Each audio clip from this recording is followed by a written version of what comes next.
6:30 de la tarde, una hora menos en las Islas Canarias. Sean todos muy bienvenidos a la redacción abierta en El Toro Televisión. Bueno, lo más importante es, pues por supuesto, los rebrotes y su incidencia sobre la vida de los españoles, con una novedad. Ha reaparecido el doctor Simón, risitas, hasta unos días de fiesta, y no lo hemos tenido hasta hoy de nuevo. Hoy se ha puesto al frente de la nave y nos ha contado cosas escalofriantes. Por ejemplo, en las últimas 24 horas, 855 nuevos contagios, según las cifras de Sanidad, que ya saben que siempre son las más cicateras.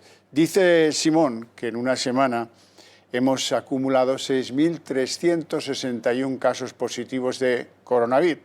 Y claro, así no vamos bien, pero él va sacando conclusiones. Por fin ha llegado Simón a uno de los problemas que no controlamos porque el gobierno no quiere, y es el número de infectaciones que tienen que ver con casos importados. Terminología de Simón, casos importados, en realidad lo que quiere decir es inmigrantes que llegan por vuelos no controlados, vuelos regulares, entiende, y luego los ilegales, las pateras, las industrias frutícolas, etcétera, etcétera.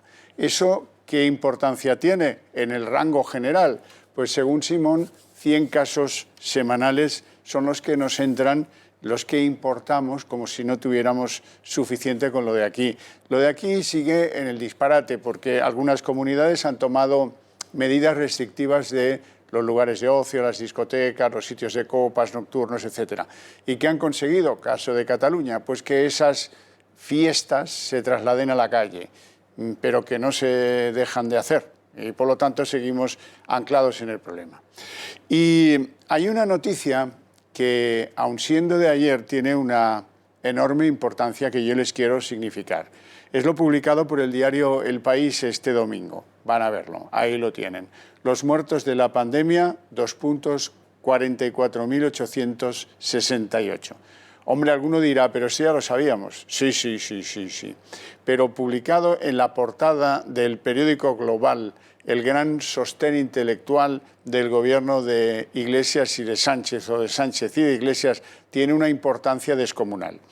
El País, lo dice una propia descripción de los hechos que justifica este comentario. El País, dicen ellos, establece una cifra de fallecidos por COVID o con sospecha de COVID a partir de los registros de las autonomías. Los datos son similares a los del INE y el Instituto Carlos III. Bueno, sí, similares a esos son, pero que el País certifique una diferencia de 16.436 casos no reconocidos por el Gobierno, eso es una enorme novedad. El País explica que los muertos confirmados por el Ministerio de Sanidad son 28.432. A esos es a los que les hicimos un funeral de Estado. Los otros simplemente no están en el pensar del gobierno de Sánchez. Que lo diga el INE, que lo diga el Instituto Carlos III, que lo diga esta cadena de televisión desde hace 3 meses, viene hablando de esta diferencia sustantiva en los datos de los muertos. No se me ocurre cosa más seria. Los muertos por la pandemia ahora es incluso reconocido por el gran órgano difusor de la doctrina oficial del gobierno, El País, el periódico Global, como dice la cabecera del periódico del Grupo Prisa. Así es que la verdad es que solo queda que el gobierno rectifique, solo queda que el gobierno ampare a esos 16.436 casos que ahora están en una especie de limbo, que no se sabe si son o no son para la contabilidad oficial. Importa mucho, importa muchísimo. Como importa, y lo digo siempre, que no pasaremos página o no empezaremos a construir en positivo hasta que conozcamos incluso los nombres de esos 44.868 muertos por la pandemia. Segundo lugar en muertos de Europa, detrás del Reino Unido, del que tenemos que hablar necesariamente, porque ya saben que el pasado viernes, inesperadamente, el gobierno de Boris Johnson decretó una cuarentena de 2 semanas para todos aquellos que ingresen en el Reino Unido procedentes de España, sean españoles, británicos o de cualquier otro lugar de origen. Esta decisión unilateral, esta decisión al parecer no advertida al Gobierno de España, desde luego tampoco advertida a sus nacionales, muchos de los cuales se han quedado de turistas en España y ahora cuando vuelvan a su tierra van a tener que estar 2 semanas en cuarentena, pues viene a ser una parte de un golpe fundamental a nuestra principal industria, el turismo. Se calcula que esto nos va a costar unos 8.000 millones más de lo que ya llevamos perdido en esta tragedia del COVID desde el punto de vista sanitario y económico también.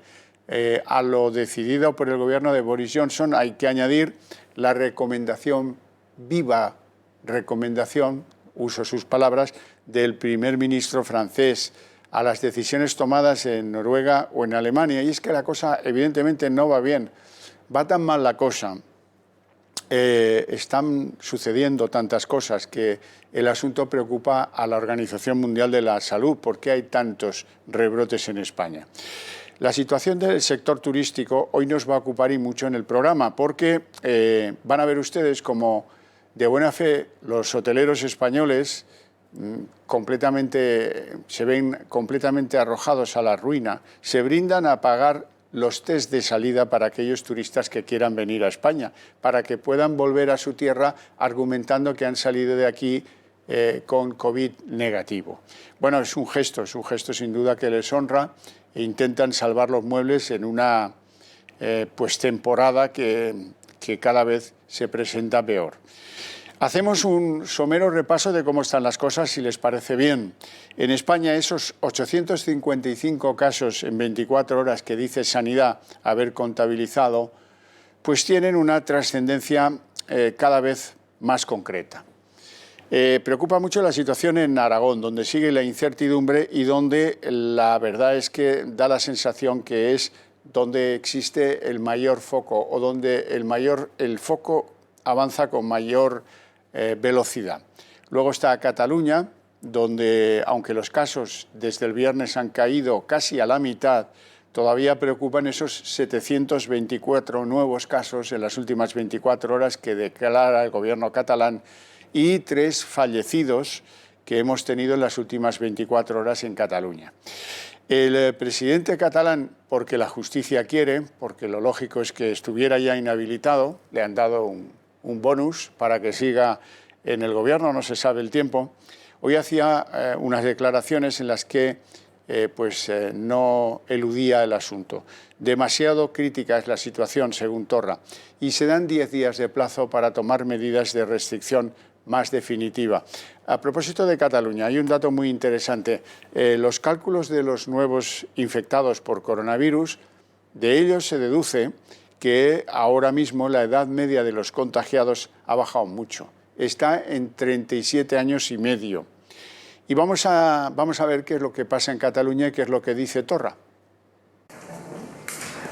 El presidente de la Generalitat, Quim Torra, ha alertado este lunes de la situación por la que atraviesa la comunidad en referencia a la expansión del coronavirus. Creo que estamos delante de los 10 días más decisivos del verano, en el sentido de que estamos en una situación crítica y que está en nuestras manos, en las manos de todos, en base a nuestra responsabilidad, a nuestro deber cívico histórico en estos momentos, de evitar que esta situación pueda ir a mayores y a un retroceso que nadie quiere para nuestro país. Y además apela a la responsabilidad de los jóvenes porque actualmente se encuentran en la misma situación en la que estaban a principios del mes de marzo.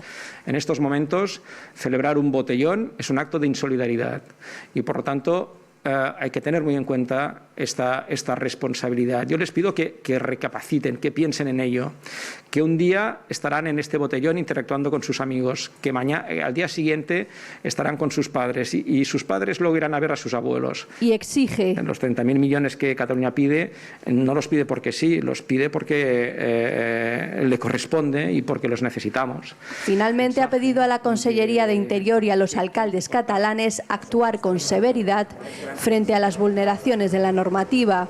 Asimismo, Torra ha reivindicado que Cataluña es un destino turístico responsable que sigue las recomendaciones internacionales en la lucha contra el coronavirus y ha añadido que, salvo las zonas con brotes, como Segrià, Figueres y Barcelona, el resto de Cataluña no tiene afectación y son seguras. Bueno, además de Aragón y Cataluña, los rebrotes preocupan y mucho en Murcia. En Murcia se plantea un plazo más corto, 72 horas. Torra se da 10 días, Murcia se da mucho menos, para tomar medidas más restrictivas en 3 lugares: Mazarrón, Lorca y la capital, la ciudad de Murcia. Y en Valencia también hay enorme preocupación por una residencia de la tercera edad donde ha entrado el virus. Y de momento hay 14 positivos. Al parecer fue una empleada la que llevó el positivo a la residencia. En Galicia siguen preocupados por fiestas familiares, pequeños brotes.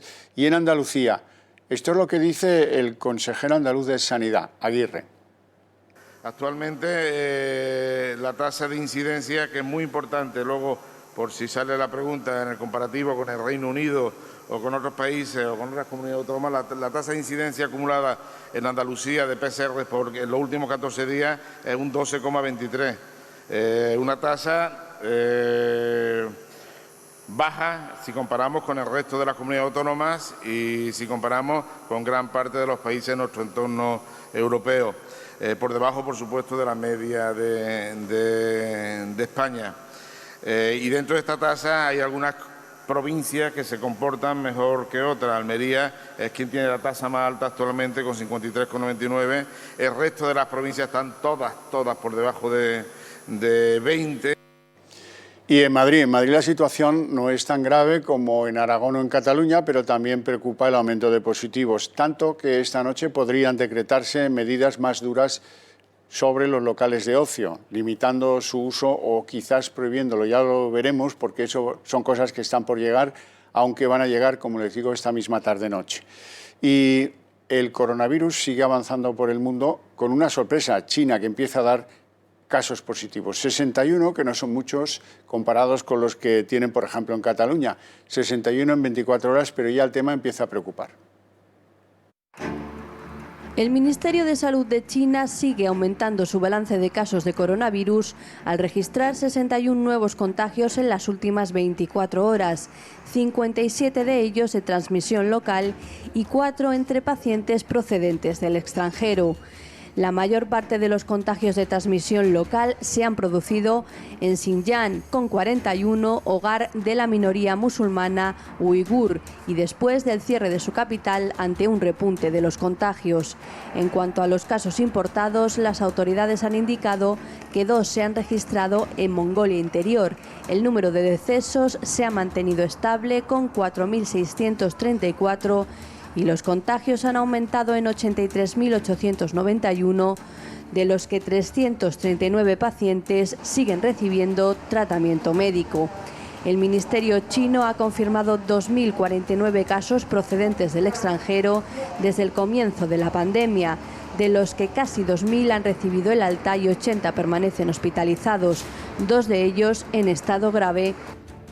Y seguro que a estas alturas tienen ustedes innumerables dudas, como las tengo yo, a propósito de conclusiones que a lo mejor hemos dado por buenas y no deberíamos haberlo hecho. Van a ver a continuación un resumen de las conclusiones que proviene del Instituto Carlos III y que va a ser absolutamente necesario recordar. El coronavirus entró en España y se extendió muy rápida y silenciosamente mucho antes de que fuera detectado en el mes de febrero. Convivimos con él sin saberlo hasta que, tras los primeros casos identificados, la epidemia estalló descontroladamente a principios de marzo. Pero ¿cuáles fueron los factores que lo dispararon? ¿Por qué la expansión tocó unos territorios más que otros? Ahora, el Instituto de Salud Carlos III intenta dar con las respuestas. Se sabe, por ejemplo, que uno de los primeros casos de infección detectado en Europa tuvo lugar aquí, cerca de Múnich, en Alemania, una mujer que aterrizó el 22 de enero en el aeropuerto de la ciudad alemana procedente de China y que había estado con sus padres residentes en Wuhan.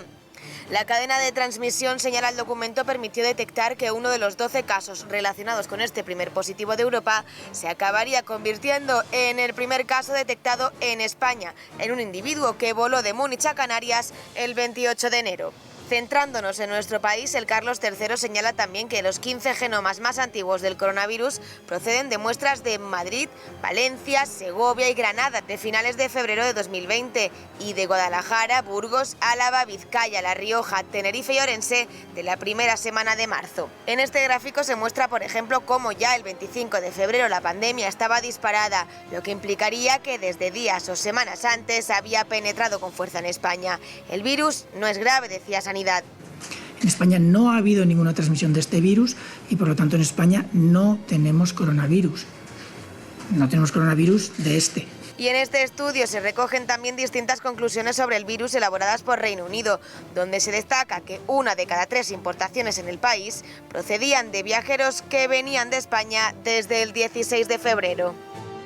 Pues ese hombre, Simón, de verdad que pasará a la historia como el artífice de un desastre. Ahora dice que es bueno esto de la cuarentena del Reino Unido, que eso desincentiva que vengan y es un riesgo que nos quitan. Claro, es estupendo, Simón. Si tú vivieras del turismo, pensarías de otro modo. Bien, para hablar de las conclusiones políticas y también, sobre todo, humanas de esta decisión del confinamiento tomada por el gobierno británico, pues vamos a recibir ya a nuestro primer invitado esta tarde, don Paul Gordon, que es profesor de San Pablo CEU. Muy buenas tardes, Paul. Buenas tardes, Javier. ¿Cómo estás? Vamos a ver, muy bien. Esto ha sido una decisión un tanto, no sé si improvisada o quizás demasiado rápida, tan rápida que ha pillado al ministro de Transportes británico de Turismo en España, ¿no?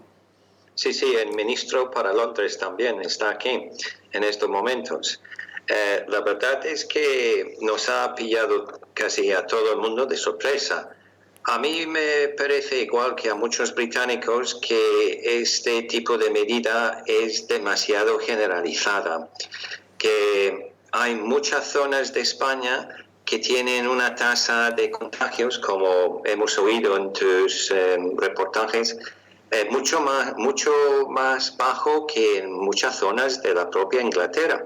Y de hecho, para una anécdota para vuestros espectadores, yo soy escocés y las autoridades de salud pública en Escocia han estado contemplando estos días poner una cuarentena a los ingleses que suben a Escocia por el mismo tema, por la misma razón, y está por ver lo que se va a decidir. Pero creo que hay muchas zonas de España que no tienen una tasa tan alta. Es una medida exagerada y demasiado generalizada.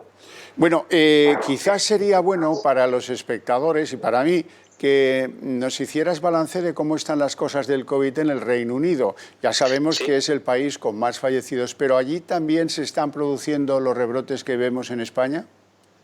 Pues sí, de hecho, la ciudad de Leicester, en Inglaterra, ha estado confinado bajo medidas parecidas a lo que está pasando en Barcelona en estos momentos. Y están contemplando cerrar otras ciudades en Inglaterra, como Blackburn, también en el norte de Inglaterra. Las cifras que salieron esta mañana de mi país son cifras oficiales, claro, 750 contagios nuevos en las últimas 24 horas y 14 muertos. O sea que podríamos decir, Paul, que están en la misma que nosotros. Parecidísimo. En Inglaterra, claro, en Escocia, en Irlanda del Norte, en Gales, que tienen mucho menor población, es mucho menos caso, por supuesto. Pero en la propia Inglaterra es una situación parecidísima a España. Entonces, claro, Boris Johnson, su nivel de popularidad ha bajado a niveles pues muy bajos por su mala gestión de esta crisis del coronavirus. Todos sabemos, recordamos que a principios de marzo, finales de febrero, se le criticó muchísimo porque no quiso hacer nada, no iba a hacer nada, ¿no? Le parecía como Bolsonaro, pues como una gripe, una broma y que no iba a hacer nada. Entonces, tristemente mi país los muertes son más de 45.000 oficiales, claro, será mucho mayor el índice real, Y claro, él no quiere que le perjudica políticamente otros errores, ¿no? Su mala gestión en esta crisis.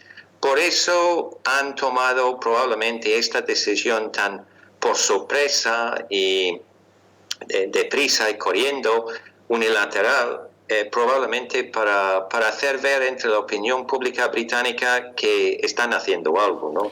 Una y pregunta. Que no son tan desastrosos. Una pregunta, profesor Gordon. ¿Los británicos saben cuántas personas han muerto por el COVID? ¿Tienen dudas sobre los datos oficiales? ¿Conocen los nombres de los fallecidos? ¿Pero en mi país te refieres? Sí. Pues sí. No. Y todo el mundo, igual que aquí en España, se está quejando de las cifras oficiales que dan las autoridades públicas. Porque igual que está pasando en España, los certificados de decesos y las funerarias y tal se están comparando con lo que son las cifras de coronavirus oficiales. Y hay un agujero están diciendo pues como 60.000 personas por lo menos que han fallecido a causa de este virus mortal. Y sí, no sabemos. O sea, que ni nada de nadie. Empatamos en cuanto a la mala gestión de la pandemia y empatamos también en la falta de transparencia del gobierno que nos ha tocado soportar allí y aquí, ¿no? Sí. La situación es muy parecida. Aunque Johnson es supuestamente un conservador, en realidad es un liberal. Aquí en España hay un gobierno supuestamente socialista, pues es que son muy parecidas las situaciones. Cifras oficiales a la baja. Aquí, por ejemplo, el gobierno central emite cifras que no concuerdan con lo que publican las autonomías.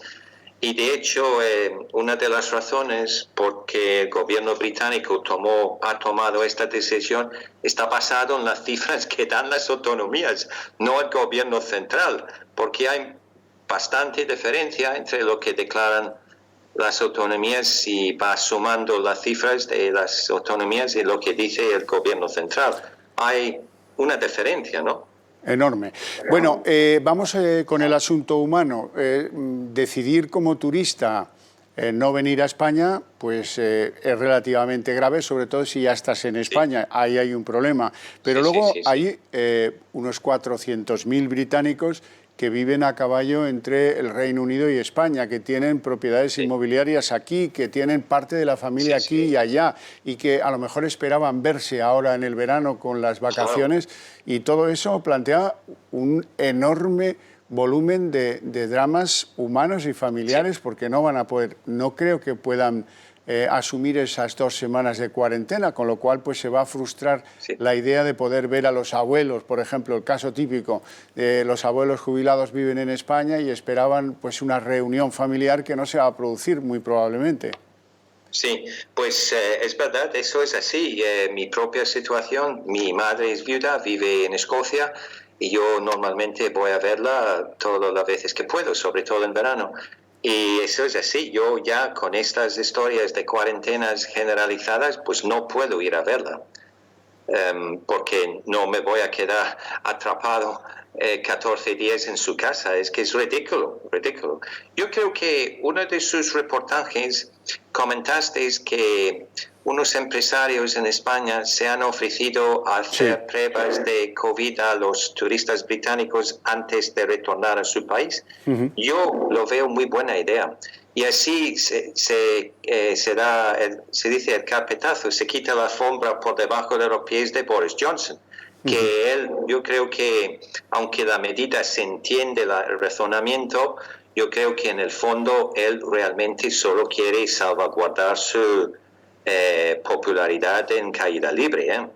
Bien, hoy hemos podido ver una entrevista a Boris Johnson en la que algunos nos hemos quedado bastante perplejos del nivel del primer ministro británico, ¿no? Abordando asuntos como pues la obesidad, etcétera, etcétera. Esta entrevista supongo que habrá sentado bastante mal a muchos en tu país. Pues nos parece que es superfluo. Tiene algo de razón, ¿no? Que todos sabemos que médicamente las personas obesas pues tienen menos probabilidades de sobrevivir a esta enfermedad. Pero es que todo es para cubrir su mala gestión. Y no solamente es en esta emergencia sanitaria, es por el tema del Brexit, que el día 1 de enero todo el caos económico de aranceles y todo se va a sumar al daño económico que el virus está provocando en mi país. En estos momentos, en mi país hay casi 10 millones, lo repito, 10 millones de trabajadores que están en un ERTE. Aquí en España me parece que la cifra es mucho menor, ¿no? Sí, es un poco menor, sería cerca de 7. Sí, entonces es que no están las cosas para que este señor siga mal gestionando los asuntos del país. La gente ya se está hartando de él. Yo no sé si su gobierno va a poder sobrevivir 4 años más. Ya. Bueno, pues, Paul, iremos viendo a ver si nos dejan mantener los lazos, ¿no? Por lo menos. La pandemia o las soluciones que sepamos encontrar, porque todo esto, pues, en fin, si se negocia suele ir mejor que si no se negocia, ¿no? Sí. Esperémoslo. Muchísimas gracias por tus opiniones. Encantado. Ha sido un placer, te deseo muy buenas tardes y muchas gracias. Muchas gracias.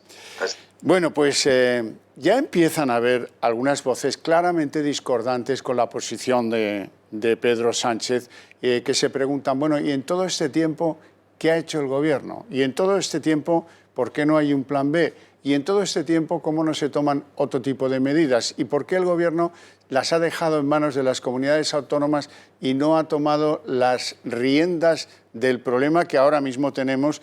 Y cómo no se apreció antes de que viniera la posibilidad de que los países tradicionales exportadores de turistas a España pudieran decretar medidas como las que han hecho no solo los británicos, sino hay medidas y recomendaciones en Alemania, en Francia, en Noruega y en un montón de países, en los Países Bajos también, ¿no? Uno de esos socialistas que empieza a decir que, oye, ya está bien, ¿no? ¿Qué está haciendo el Gobierno? ¿En qué piensa el Gobierno? El Gobierno tendría que salir de los aplausos al presidente por el supuesto éxito en Europa y volver a hacerse cargo de la situación. Por ejemplo, uno de los casos más llamativos de esa respuesta dentro de las filas socialistas es Emiliano García Paje. Emiliano García Paje es el que se pregunta directamente qué está haciendo el Gobierno. Sería muy interesante que coordináramos los mensajes.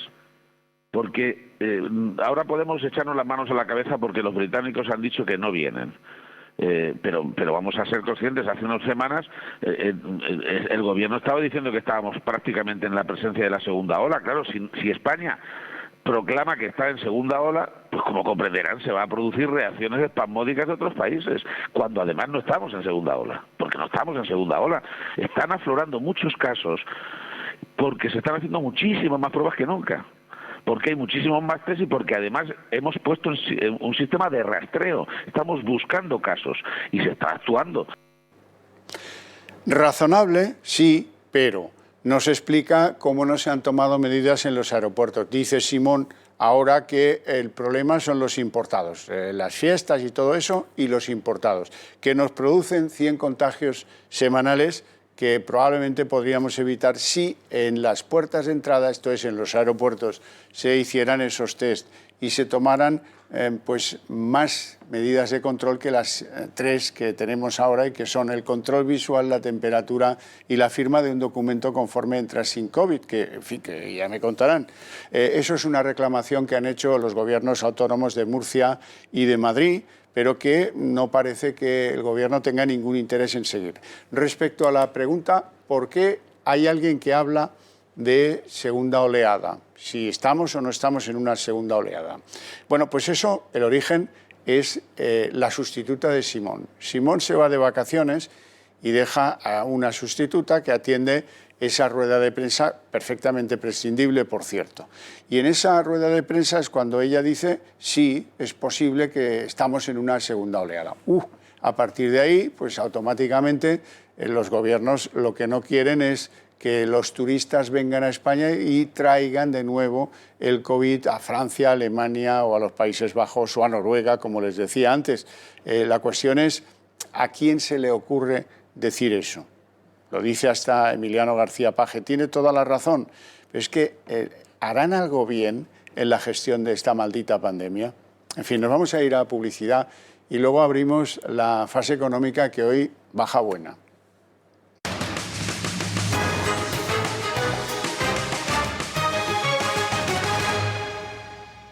Otro de los que elevaban a pública la gran pregunta, pero ¿y el plan B qué? ¿Cuándo llega el plan B? ¿Cuál es el plan B? ¿Hay un plan B? Pablo Casado, el líder del Partido Popular. Con un gobierno que vuelve a estar desbordado o pasivo ante lo que está pasando. Hay plan B, hay plan alternativo al cierre económico ruinoso de todo un país, al confinamiento que ha causado estragos en salud mental, en salud física y en economía en todos los hogares españoles. Pero ese plan B alternativo cuenta con el factor tiempo. Se tiene que asumir ya. Por tanto, yo pido más humildad, menos autobombo, menos pasillos de aplausos, menos propaganda, menos portadas de periódicos, menos ruedas de prensa televisadas, menos decir que el Gobierno lo ha hecho todo bien porque 45.000 muertos no es hacerlo todo bien, porque 4 millones de españoles en ERTE no es hacerlo todo bien.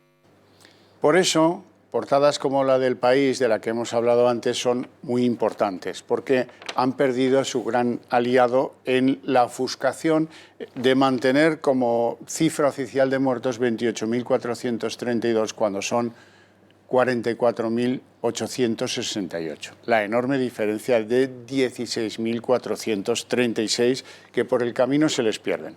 Bueno, abrimos ya la página de Economía. Se encuentra ya a mi lado don José Luis Fernández, jefe de estudios del sindicato USO. Buenas tardes. Hola, buenas tardes. Hoy día aciago, por ejemplo, en la bolsa. En la bolsa, pues los valores del IBEX 35 se han visto muy impactados, muy repercutidos por las malas noticias que acucian al sector turístico. Ha habido momentos de enorme caída para IAG, para AENA, para Meliá, para Amadeus.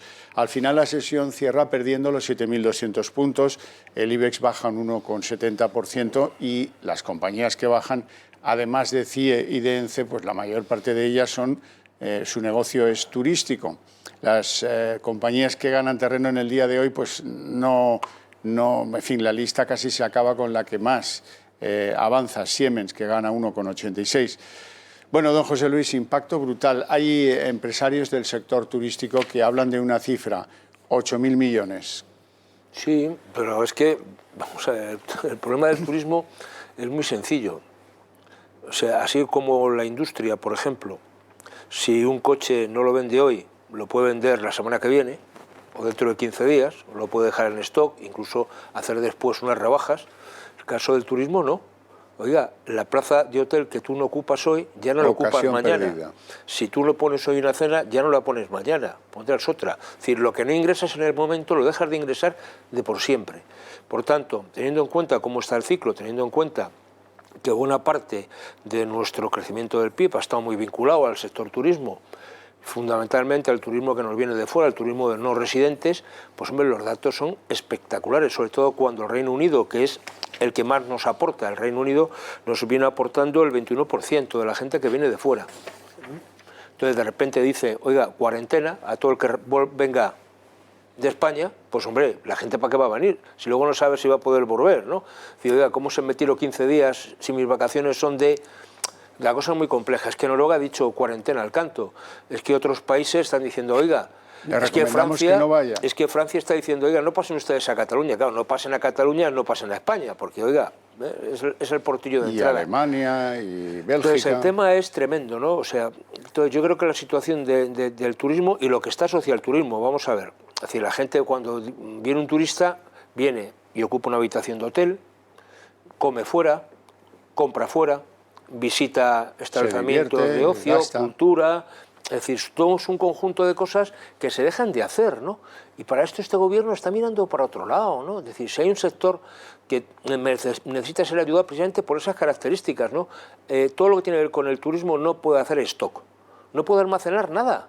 o lo vende o ya está. O sea, es que la situación es cíclica, es decir, la gente no va a recuperar la situación hasta marzo o abril del año que viene, cuando empiece la nueva temporada. ¿Quién se puede salvar? Canarias, porque la temporada alta en Canarias tradicionalmente empieza en el mes de octubre, son los meses de invierno. Y veremos si funcionan esos corredores que están intentando negociar pues a gran velocidad, que podrían establecerse entre Baleares y Canarias con el Reino Unido, pero eso es parcial. Pero eso implica el tema de ponerse serios y diga PCR en origen.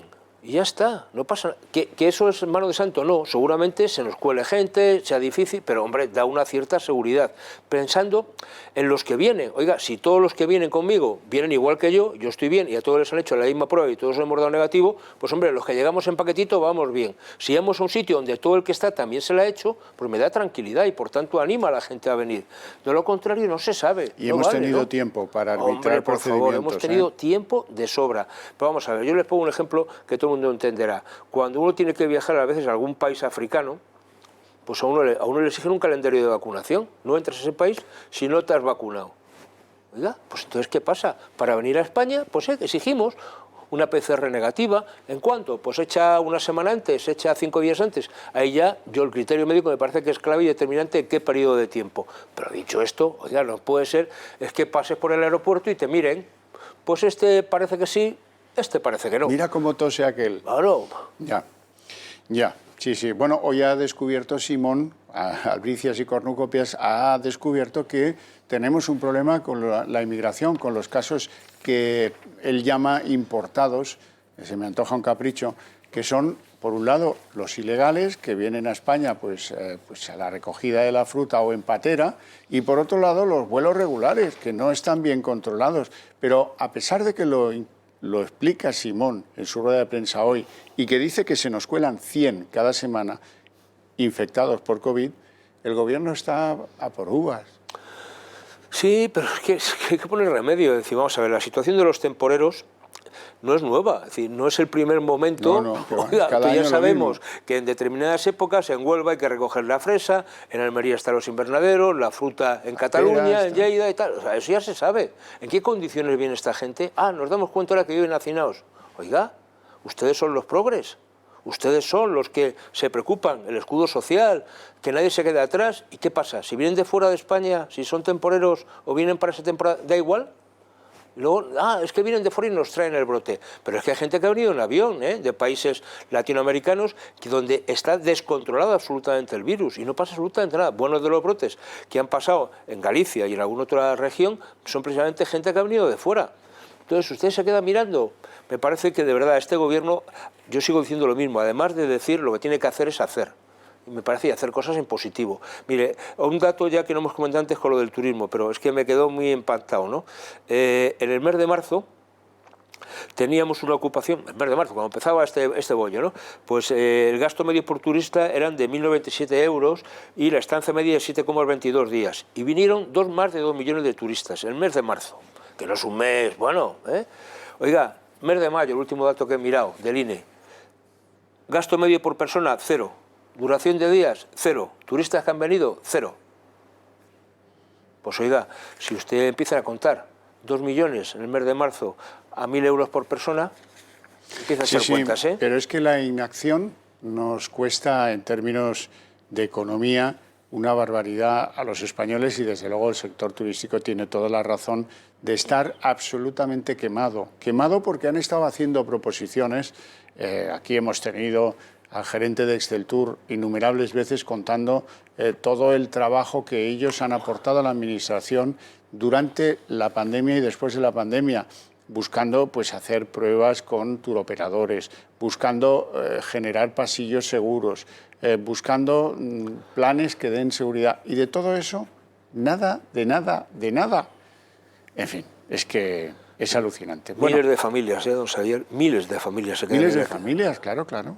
Porque se ocupa mucha gente en este ámbito del sector turismo, ¿no? Entonces me parece que no solamente la gente que trabaja en los hoteles, que están cerrados, es la gente que trabaja en la restauración, que no está trabajando, es la gente que trabaja en el comercio, que está cerrada, que no venden.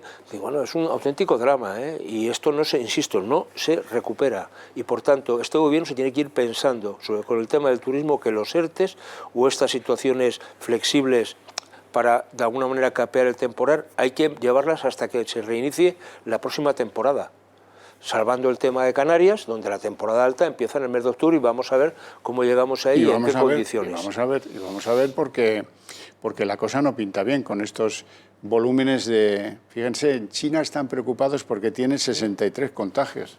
Sí, están asustados. Y aquí tenemos hoy declarados oficialmente 855 casos en las últimas 24 horas, 6.361 en la última semana. Ahí lo dejo. Bueno, don José Luis, hay nombres propios en la economía que tenemos que abordar. Por ejemplo, el Corte Inglés. El Corte Inglés, que tiene ya una parte importante de su balance fuera de España, unos 1.000 millones, y que han decidido apostar, ya ves, por los viajes y por el sector inmobiliario. Sí, bueno, junto con eso también con una apuesta por la digitalización, ¿no? Es decir, también de modernizar todo lo que tiene que ver con las compras online, que está siendo, yo creo que ha sido la gran revolución de la logística también durante esta pandemia, ¿no? La capacidad de la gente comprar y relacionarse con los vendedores a partir de mecanismos no tradicionales, ¿no? Me parece que esto es otra apuesta del Corte Inglés y de otras muchas más, pero también el Corte Inglés.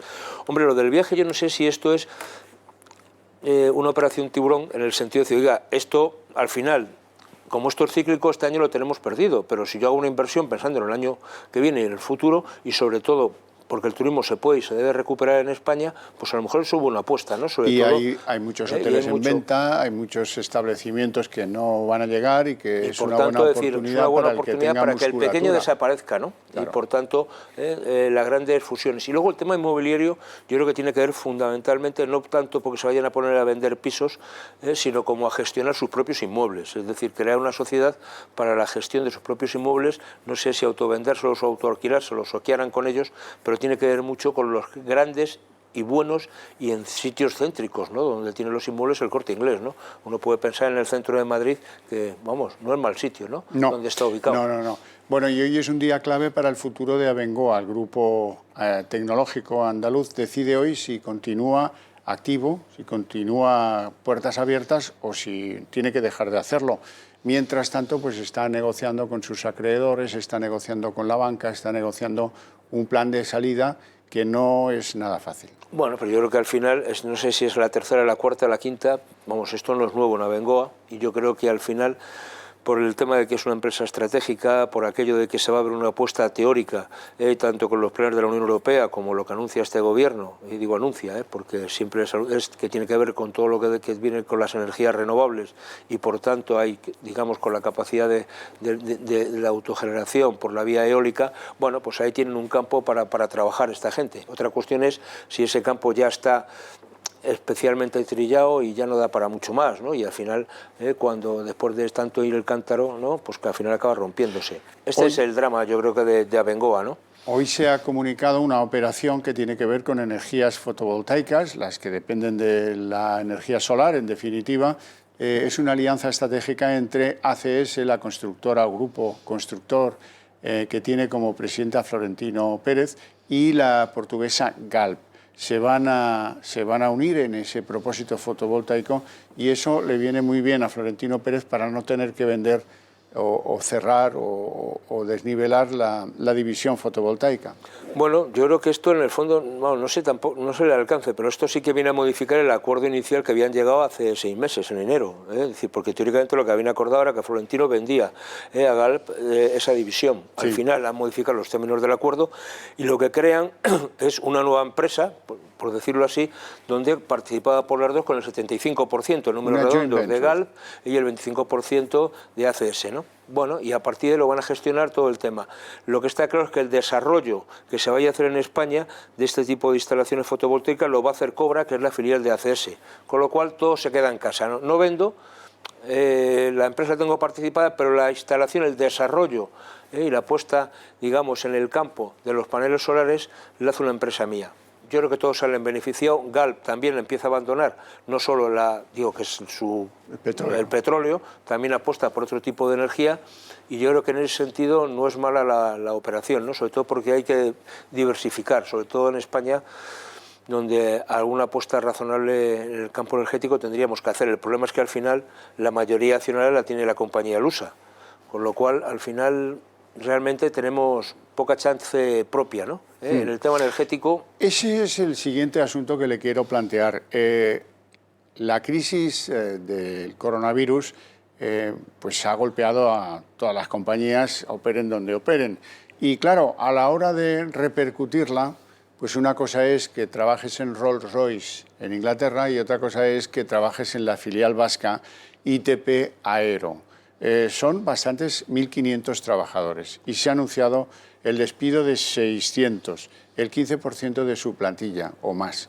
La cuestión es que eso lo vamos a ir viendo muchas veces, que compañías que tienen filiales en España repercuten el problema a esas filiales antes de llevarlo a sus propias Hombre, fronteras. es que cuando uno piensa a veces en el Rolls Royce, uno piensa en el coche, ¿no? Y el gran negocio ahora mismo son los motores de los aviones. De aviación. Oiga, si los aviones no vuelan, si no se renuevan las flotas, pues hombre, hay que hacer menos motores. Y al final, ¿dónde se van a hacer? Pues en el Reino Unido. Y si hay que cerrar algo, pues cerremos los componentes que hacemos aquí, que ya encontraremos un país asiático donde los haremos más baratos si es necesario. Ya está, bueno, eso nos tendremos que acostumbrar a ello porque va a ser el pan de cada día de lo que nos queda de otoño, que es todo. Por cierto, le voy a hablar de una encuesta y no precisamente de la de Tezanos, de esa hablaremos ustedes y yo más tarde, sino de la encuesta de condiciones de vida que acaba de salir y que plantea un panorama que cuadra perfectamente con lo que estamos viendo, pero que es significativo. El 33% de la población, un cuarto de la población, sigue en riesgo de pobreza. No van a poderse ir de vacaciones, lógicamente, y esta encuesta revela que el ingreso medio en España, cerrado el año pasado, 2019, antes del COVID, era de 11.680 euros año. Sí, bueno, de todas maneras, esta encuesta yo creo que hay que verla siempre con cierta distancia. Digo distancia en el sentido de que los datos que aporta son indicadores, pero no son muy actuales. Es decir, que aunque ellos hacen referencia a que es 2019, los valores de salarios, por ejemplo, cuando hablan de ingresos, están referenciados en 2018, con lo cual todavía se nos va un poquito más atrás. Lo que quiero decir es, oiga, si en 2018 y en 2019 las cosas no estaban tan mal teóricamente y el salario medio que teníamos, el ingreso medio de una persona son 11.000 euros, poco más, oiga, pues hombre, esto no es para tirar las campanas al vuelo, ¿no? Es verdad que se ha reducido un poquito la tasa, hemos pasado del 26 al 25, es decir, bueno, hemos mejorado un poquito desde el punto de vista de esa situación, pero el drama sigue siendo el mismo, ¿no? Es decir, en España esta medición de los hogares es curioso, ¿no? Es decir, yo he mirado algún dato que hace referencia, por ejemplo, al nivel de estudios, ¿no? Es decir, cómo afecta ese riesgo de pobreza en función del nivel de estudios. Pues hombre, va desde el 17%, que es una cantidad relativamente pequeña, a la gente que tiene estudios superiores, aquellos que solo tienen estudios primarios, es decir, una menor cualificación, pues se va por encima del 37. Oiga, pues a lo mejor este país tiene que apostar decididamente por formar mejor a la gente, que eso ayuda realmente a mejorar los ingresos. Bueno, si vemos el tema de los hogares, las necesidades familiares en función de los hijos, si tienes o no, todo aquel que tiene hijos y además si hijo tiene alguna discapacidad o alguna dependencia o hay algún dependiente, automáticamente eso hace que la tasa de pobreza aumente. Me parece que estas son las situaciones y ante esto este gobierno, que dice que viene con lo social, yo me enfado mucho, seguramente usted lo dice, pero yo lo recrimino, voy a empezar a recriminarlo. Esto de social comunista, no sé si comunista es, los comunistas dicen que no es comunista, pero de luego de social tiene muy poco, y confundir el social con socialismo es una barbaridad. Por tanto, yo creo que empezar a dejar las cosas claras. Lo social no es patrimonio de la izquierda, no es patrimonio del socialismo, es patrimonio de la justicia social y es patrimonio de la sociedad. Y me parece que esto es clave. Y este gobierno a una buena parte de la sociedad la está dejando desamparada. Y los indicadores, que aunque sean retroactivos, oiga, si no estaban tan malas, miren cómo son. Este año 2020, no le digo cuando veamos en el 2021 los resultados de este año, pueden ser auténticamente demoledores. Y entonces con esto no me vale lo de la renta mínima, etcétera, que no está funcionando, que no están llegando a las rentas mínimas que tenían las comunidades autónomas operativas, que había más de 600.000 y estos todavía no han llegado. Oiga, no pueden ustedes diciendo que van a llegar a un acuerdo con las comunidades autónomas para gestionar la renta mínima. Oiga, ¿por qué no lo hicieron antes de ponerlo en marcha? ¿Por qué no idearon el mecanismo para ponerlo en marcha antes de ponerlo en marcha? ¿Qué pasa? ¿Que había prisas? La publicidad manda. En este gobierno siempre manda la publicidad. Por cierto, hablábamos con Paul Gordon hace un rato a propósito de que la situación en Inglaterra tiene muchas concomitancias con la que sufrimos aquí. Una de ellas, él me decía, en el Reino Unido hay ahora 10 millones de trabajadores en ERTE. ¿Cuántos hay en España? Ahora mismo yo creo que llegan a 3 millones. Pero esa es la diferencia también de modelos. Digo, también hay más gente trabajando, la población activa y la población ocupada en el Reino Unido es superior a la española, y de hecho hay mucho español trabajando en el Reino Unido, por ejemplo, porque aquí no ha encontrado trabajo. Pero dicho esto, me parece que son situaciones distintas, ¿no? Modalidad distinta. La tasa de paro del Reino Unido, por ejemplo, bueno, es que está en torno a un 6, perdón, sí, en torno a un 6, no llega al 8%, está en un 6, 6,5, me parece que vi el otro día. Bueno, a partir de ahí, ¿qué sucede? Que esta gente no está computando, obviamente, ¿no? a esa tasa. Pero es como el modelo alemán, ¿no? Es decir, ¿qué pasa en el modelo alemán? ¿Por qué no computan los parados? Porque se quedan en la propia empresa, una parte del salario lo paga la empresa, otra parte, la gran mayoría, 3/4 partes, lo paga la administración, y durante ese curso la gente está formándose durante ese periodo de tiempo. No están inactivos. Este es el drama de nuestro país, que cuando una persona está en un ERTE, no se están dando mecanismos para que esa persona aproveche el tiempo y aproveche para formarse, para mejorar sus competencias. Somos el país de Europa con peores competencias profesionales, más alejado de la media. Oiga, ¿por qué no aprovechamos esos periodos para formar a la gente? Cuando sale de itinerarios personalizados en el INEM, no vale que usted llegue y pregunte y le diga, mira, ahí está el tablón de anuncios. Ese es el drama de este país. ¿Qué es lo que pasa? Bueno, antes de dejarle continuar con la tarde, ¿qué espera de los datos del paro? Está terminando el mes de julio. ¿Qué espera usted de los datos del paro? Bueno, yo creo que esta semana va a ser interesante, ¿no? Porque esta semana ya hemos visto hoy también datos de la Contabilidad Nacional. Entonces, por ejemplo, es muy significativo, ¿no? Cómo Madrid se consolida en la renta per cápita. Hemos acabado el año. Curiosamente, Melilla es la que tiene la renta más baja, pero Extremadura y Andalucía están por debajo de Ceuta. Digo, sería la cuarta por abajo. Alguien solo tiene que mirar, Alguien solo tiene que mirar la situación tan dispar que tenemos. Y la renta per cápita tiene que ver mucho con la tasa de empleo, ¿no? Yo sigo diciendo lo mismo, donde hay rentas más altas, las tasas de empleo son más bajas. Lo dice la pura estadística, ¿no? Veamos Madrid, la segunda es el País Vasco, las tasas de paro son de las más bajas que existen, y es donde más riqueza hay, obviamente, ¿no? La riqueza genera riqueza, la pobreza, pobreza. Y me parece que esta semana conoceremos la EPA, que va a ser muy significativa, porque va a ser una EPA que va a estar cuajadita por toda la problemática del COVID. Recordemos que la EPA del segundo trimestre suele ser una EPA buena para el empleo. Esta vez no va a ser así, y me parece que eso nos tiene que ver y hacer reflexionar de por qué se da esta situación y dónde pueden estar los posibles nichos, ¿no? Para generar empleo más estable y de más calidad, ¿no? Y no tenga que depender tanto de la temporalidad y de la estacionalidad, lo cual no decir que seamos un país con sol, con tal y con esas circunstancias que todos conocemos y no las vamos a cambiar, ¿no? Ni las vamos a demonizar, pero hombre, alguna otra cosa tenemos que hacer aparte de servir copas, que es una cosa estupenda. Yo me apunto a tomármelas, porque si las sirvo seguramente se me caigan. Don José Luis Fernández, un placer enorme tenerte en el programa. Gracias por tus opiniones. Te deseo una feliz tarde. Gracias. Y nos vamos a Canarias porque yo quiero pulsar cómo están viviendo los empresarios del turismo en Canarias la decisión de Boris Johnson y la no decisión del Gobierno de España. Don Nicolás Villalobos es director general de Be Cordial Hoteles y Resorts. Muy buenas tardes, don Nicolás. Buenas tardes. Bueno, supongo que un mazazo, ¿no? Sí, un golpe muy duro, sorpresivo.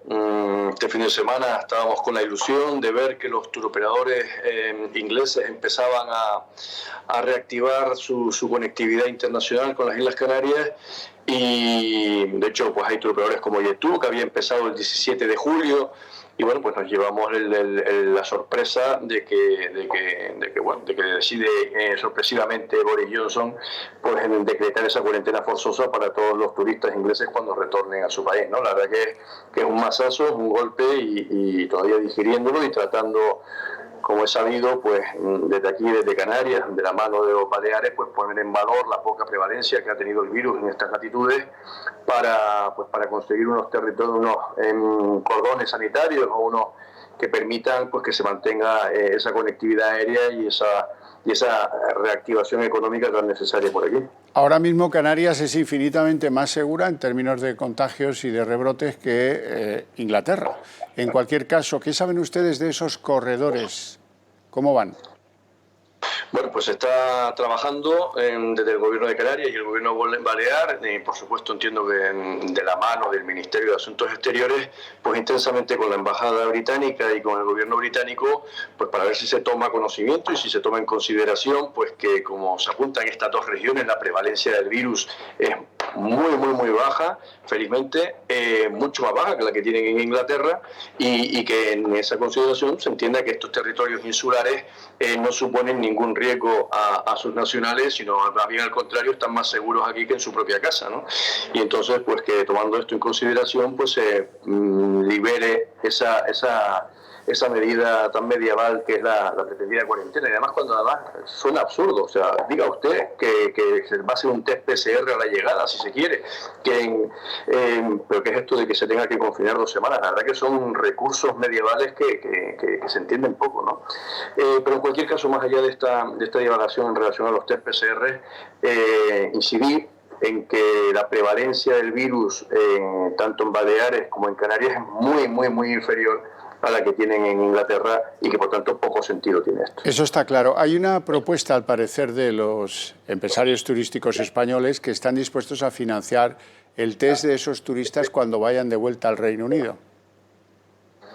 Bueno, esto es verdad que es una idea que se ha planteado hoy un poquito en la ansiedad por el golpe que hemos recibido, y un poquito enlazando con lo que comentaba yo antes de que la cuarentena parece un recurso medieval, cuando hoy por hoy hay alternativas como esos test PCR que con un 99,5% de seguridad dicen si una persona está o no infectada. Es por supuesto razonable que quien esté infectado se confine en su domicilio por 2 semanas, pero es absolutamente no razonable que quien no esté infectado tenga que pagar un arresto domiciliario pues por el hecho de haber elegido venir a Canarias de vacaciones, ¿no?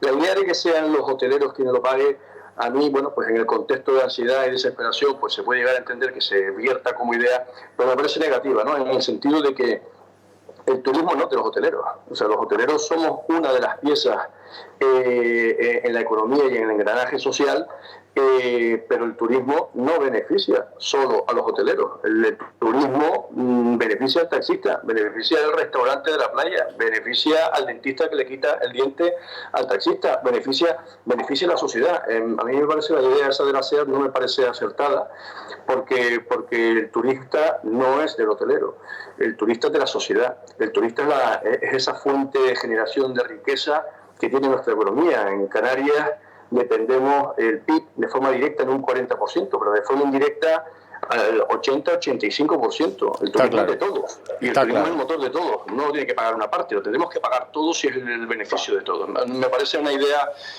no acertada, pero bueno, puedo entender que en un momento de ansiedad y de angustia pues se digan cosas como estas, pero no me parece razonable.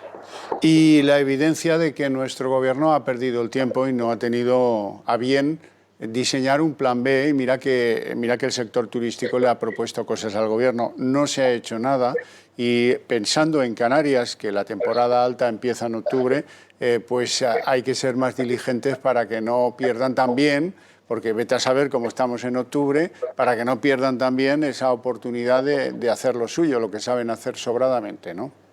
Pues sí, por aquí hay mucho malestar y mucha incomodidad porque entendemos que el gobierno de España no está dando respuesta a las demandas que llegan desde sobre todo los territorios insulares, y lo siento por los compañeras y colegas de la península, ¿no? Pero nosotros, los isleños, voy a singularizar el caso de Canarias, pero se parece mucho el de Baleares. Toda la vida hemos tenido una desventaja competitiva respecto a la España peninsular. Nosotros éramos un territorio alejado, fragmentado, archipelágico, ultraperiférico, como lo queramos llamar, a 1.400 kilómetros del continente, ¿no? Y eso lo que ha supuesto es que, bueno, pues que estamos entre una región depauperada tradicionalmente, pues porque, bueno, pues teníamos unos mercados interiores muy pequeñitos, no teníamos donde mandar nuestras producciones, cualquier mercancía que tuviera que venir era acá muy cara, hasta los propios turistas traerlos aquí era muy caro, y siempre fue caro. Bueno, esto ha determinado que bueno, tengamos unas desventajas competitivas importantes en nuestro territorio. Pero ahora resulta que ante este contexto de pandemia global, bueno, pues esa singularidad nuestra, esa desventaja competitiva derivada de nuestro aislamiento, resulta que ha derivado en una bendición o en una ventaja competitiva. Nosotros como territorio insular hemos podido acotar en el confinamiento el virus y hemos podido erradicar el virus. Y aquí en Canarias, como se dice, como en Baleares, la prevalencia es despreciable, es de las más bajas de cualquier región europea. Como digo, pues feliz derivada de este aislamiento estructural nuestro. Bueno, entonces ahora, una vez erradicado el virus, pues nos resultaba muy fácil volver a poner de pie nuestro sector turístico, que es el que vivimos aquí, diciendo, oiga, pueden venir a pasar sus vacaciones quien quiera a Canarias, con la única condición de tener que hacerse un test antes de embarcar, ¿no? Igual que cuando después de la caída de que derribaron las Torres Gemelas tuvimos que cambiar nuestra forma de viajar y había que quitarse los zapatos y había que dejar de llevar agua en la cabina y no sé qué. Bueno, pues ahora, dada la pandemia, bueno, usted para sacarse la tarjeta de embarque tiene que acreditar con un test PCR reciente, si no inmediato, pues 24 horas antes, que usted está libre de COVID, ¿no? Y con eso nosotros hubiésemos garantizado que no reimportábamos el virus, o sea, un territorio liberado de virus, simplemente poner la condición de que nosotros podemos controlar esos accesos a nuestro territorio, o sea, a nuestro territorio, a nuestra casa se entra o por el puerto o por el aeropuerto. Y estamos deseando que entre la gente, por supuesto, libre de COVID, y como digo, en el siglo XXI es muy fácil controlar eso vía test. Otra cosa ya son las pateras y los cayucos, que por supuesto habrá que interceptar y aislar, y que es de donde ahora mismo nos están viendo prácticamente todos los casos que tenemos activos en Canarias. Pero bueno, gestionada por supuesto la cuestión de seguridad de fronteras, me refiero a cayucos y pateras, lo que tendríamos que hacer es proteger nuestros puertos y aeropuertos y que no se reintroduzca por ahí el virus. Y eso lo que nos permitiría es presentarnos ante el mundo como un territorio libre de COVID.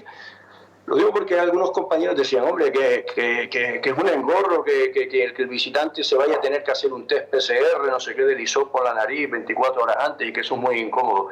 Bueno, pues será incómodo, pero igual que tenemos esa desventaja, por otro lado tenemos la gran ventaja de presentarnos a ese turista como un territorio seguro, como un territorio donde pueda deambular pues sin mascarilla, sin tener que estar angustiado, sin tener que tener miedo, pues casi como antes en ese mundo pre-COVID que casi ya se nos ha olvidado. Yo creo que esa ventaja hipercompensa la molestia de tener que estar haciendo el PCR, que pueda costar pues lo que tenga que costar, pues 100 euros, lo que sea que cueste. Bueno, yo digo, la ventaja de poder disfrutar de unas vacaciones tranquilas y además sabiendo que quien va contigo en el asiento de al lado no lo lleva en el avión, que quien va a estar contigo concurriendo en el buffet, en el desayuno, en el hotel, pues tampoco está infectado. Bueno, pues esa seguridad, esa comodidad, pues bien vale ese test PCR y daría respuesta pues, a una necesidad que nosotros entendemos que tiene pues el mercado europeo y sobre todo la tercera edad, que era un mercado que era muy importante o que es importante aquí en Canarias, ¿no? O sea, ese mercado de tercera edad europea que es el que viene sobre todo en los meses de invierno, pues huyendo del frío de sus países de origen y buscando refugio al sol de estas latitudes. Pues nosotros tenemos una oportunidad tremenda que no estamos pudiendo poner en valor porque no nos lo está aceptando el Ministerio de Sanidad, cuando es una cuestión tan fácil como decir, en Canarias no entra ningún pasajero que no se haya hecho de forma previa un test PCR. Está claro. No parece que está no claro. Pero... Don Nicolás Villalobos, muchísimas gracias por sus opiniones. Ha sido un placer tenerle en el programa. Le deseo una feliz tarde. Muchas gracias. Gracias, chao.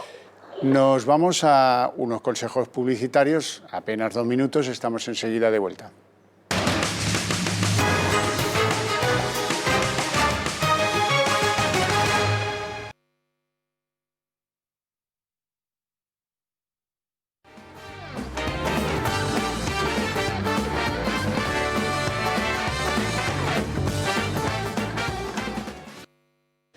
Ya lo han visto, este es un lugar extraordinario para que por aquí circulen los anuncios de los productos que ustedes quieran trasladar a la sociedad española. Dicen los expertos que somos muy buenos prescriptores. Ahí lo dejo. Bueno, algo extraordinario. Ya les he contado cosas del Ministerio de Sanidad que llaman la atención. Por ejemplo, que haya descubierto Simón que existen casos importados en las pateras, en los ilegales y en los vuelos regulares, siendo que no han querido tomar medidas en los aeropuertos, es de juzgado de guardia, pero lo que viene a continuación aún lo es más. Resulta que el Ministerio de Sanidad está dejando de lado a los proveedores de esa gran reserva de productos sanitarios que tenemos que organizar, que ya se supone que tendría que estar organizada, pues cuando se sacan concursos para ver quién provee de los EPIs, de las mascarillas, de lo que sea menester, se han hecho las cosas de forma que por una argucia técnica se deja de lado al mercado, a los proveedores del mercado español, que suelen ser empresas medianas y pequeñas, pero que ahora van a entender cómo se hace y lo que no sé si va a quedar claro es el interés que tiene el Ministerio de Sanidad en dejarle fuera de esos pedidos que van a hacer. Para hablar de ello, don David Lentisco, muy buenas tardes. Buenas don David tardes. es analista y director general de Lentisco Alento Group. ¿Cuál es el mecanismo? Cuéntenoslo. Bueno, lo primero que hay que decir es que estamos todos un poco perplejos, porque este método, esta fórmula de contratación no tiene ningún precedente en nuestra historia más reciente. Me gustaría antes que los oyentes, los espectadores conocieran que en nuestro sistema cualquier compra que el sector público quiera realizar está absolutamente dirigida por la ley. Nosotros tenemos un sistema de derecho administrativo especialmente complejo, muy garante de la forma en la que se gasta el dinero público. Hay que decir que, de hecho, muchas veces cuando uno oye la expresión España es un país corrupto, hay que decir que no. España tiene unos métodos de compra que son bastante rígidos y están muy bien establecidos y que en todo caso disponen que toda disposición de dinero público se tiene que hacer siguiendo una serie de cauces y una serie de trámites. En este caso en concreto lo que nos encontramos es con un texto que se ha publicado haciendo referencia a un procedimiento que no es tal, porque realmente es una forma de tramitar. Quien compra es Ingesa, en nombre del Ministerio de Sanidad, una empresa pública que depende del Ministerio de Sanidad, que es la que ha llevado a cabo los desastres de las compras conocidos durante la pandemia. Ingesa, digamos que es un poco el heredero del antiguo Insalud, es lo que queda del Insalud, y además tiene también la gestión sanitaria encomendada de las ciudades autónomas de Ceuta y Melilla. La cuestión es que es muy loable que se intente de alguna forma proceder a fórmulas de compra de agregación de demanda que permitan evidentemente ahorros. También me gustaría decir que es una fórmula caduca, obsoleta, y explico por qué. En un sistema o en un momento donde el mercado tiene muchas tensiones y donde los precios van a estar fluctuando constantemente, la idea de fijar un marco temporal estable no es muy apropiada. Lo ideal, y de hecho la ley tiene herramientas para ello, sería establecer algún procedimiento de compra dinámica, algún procedimiento de compra mucho más, vamos a decirlo, capaz de actualizarse sobre la marcha y de permitir la entrada constante de nuevos actores en el mercado. Pero lo que llama la atención es que se hace efectivamente haciendo uso de una tramitación que no procedimiento de emergencia que legalmente impide que se puedan desarrollar prestaciones en base a esa forma de tramitar más allá de un mes. ¿Por qué? Hay que dejarlo claro. Porque es una puesta en suspenso de las garantías de la ley. Es decir, es evidente que estamos ante una situación crítica y que hay que actuar. Pero la cuestión de fondo es la siguiente. Al haber agotado mucho del tiempo del que se ha dispuesto para poder tomar las medidas necesarias para hacer provisión de ese material, lo que se ha tenido que hacer es acudir a un trámite, digamos, que permita ir mucho más rápido, pero que tiene ese inconveniente. Evidentemente estamos dejando de lado determinadas garantías que son fundamentales en contratación pública, teniendo en cuenta además que estamos hablando de un expediente del orden de 2.000 millones de euros de valor estimado de contrato. Lo más importante, y si me permite, Javier, es que esto tiene además una influencia directa en esa, vamos a decirlo, promesa que se ha lanzado al hilo de lo que nos ha ocurrido de intentar fortalecer nuestra industria y de disminuir nuestra dependencia de material sanitario de otros mercados. ¿Cuál es la argucia que se utiliza para dejar fuera a los proveedores españoles? Yo no sé si es exactamente una argucia. Yo como técnico lo que yo puedo decir, como experto lo que yo puedo decir en este sentido, es que lo que se ha hecho es intentar frenar la entrada de determinados proveedores poniendo unas cantidades inmensas para que se haga una idea.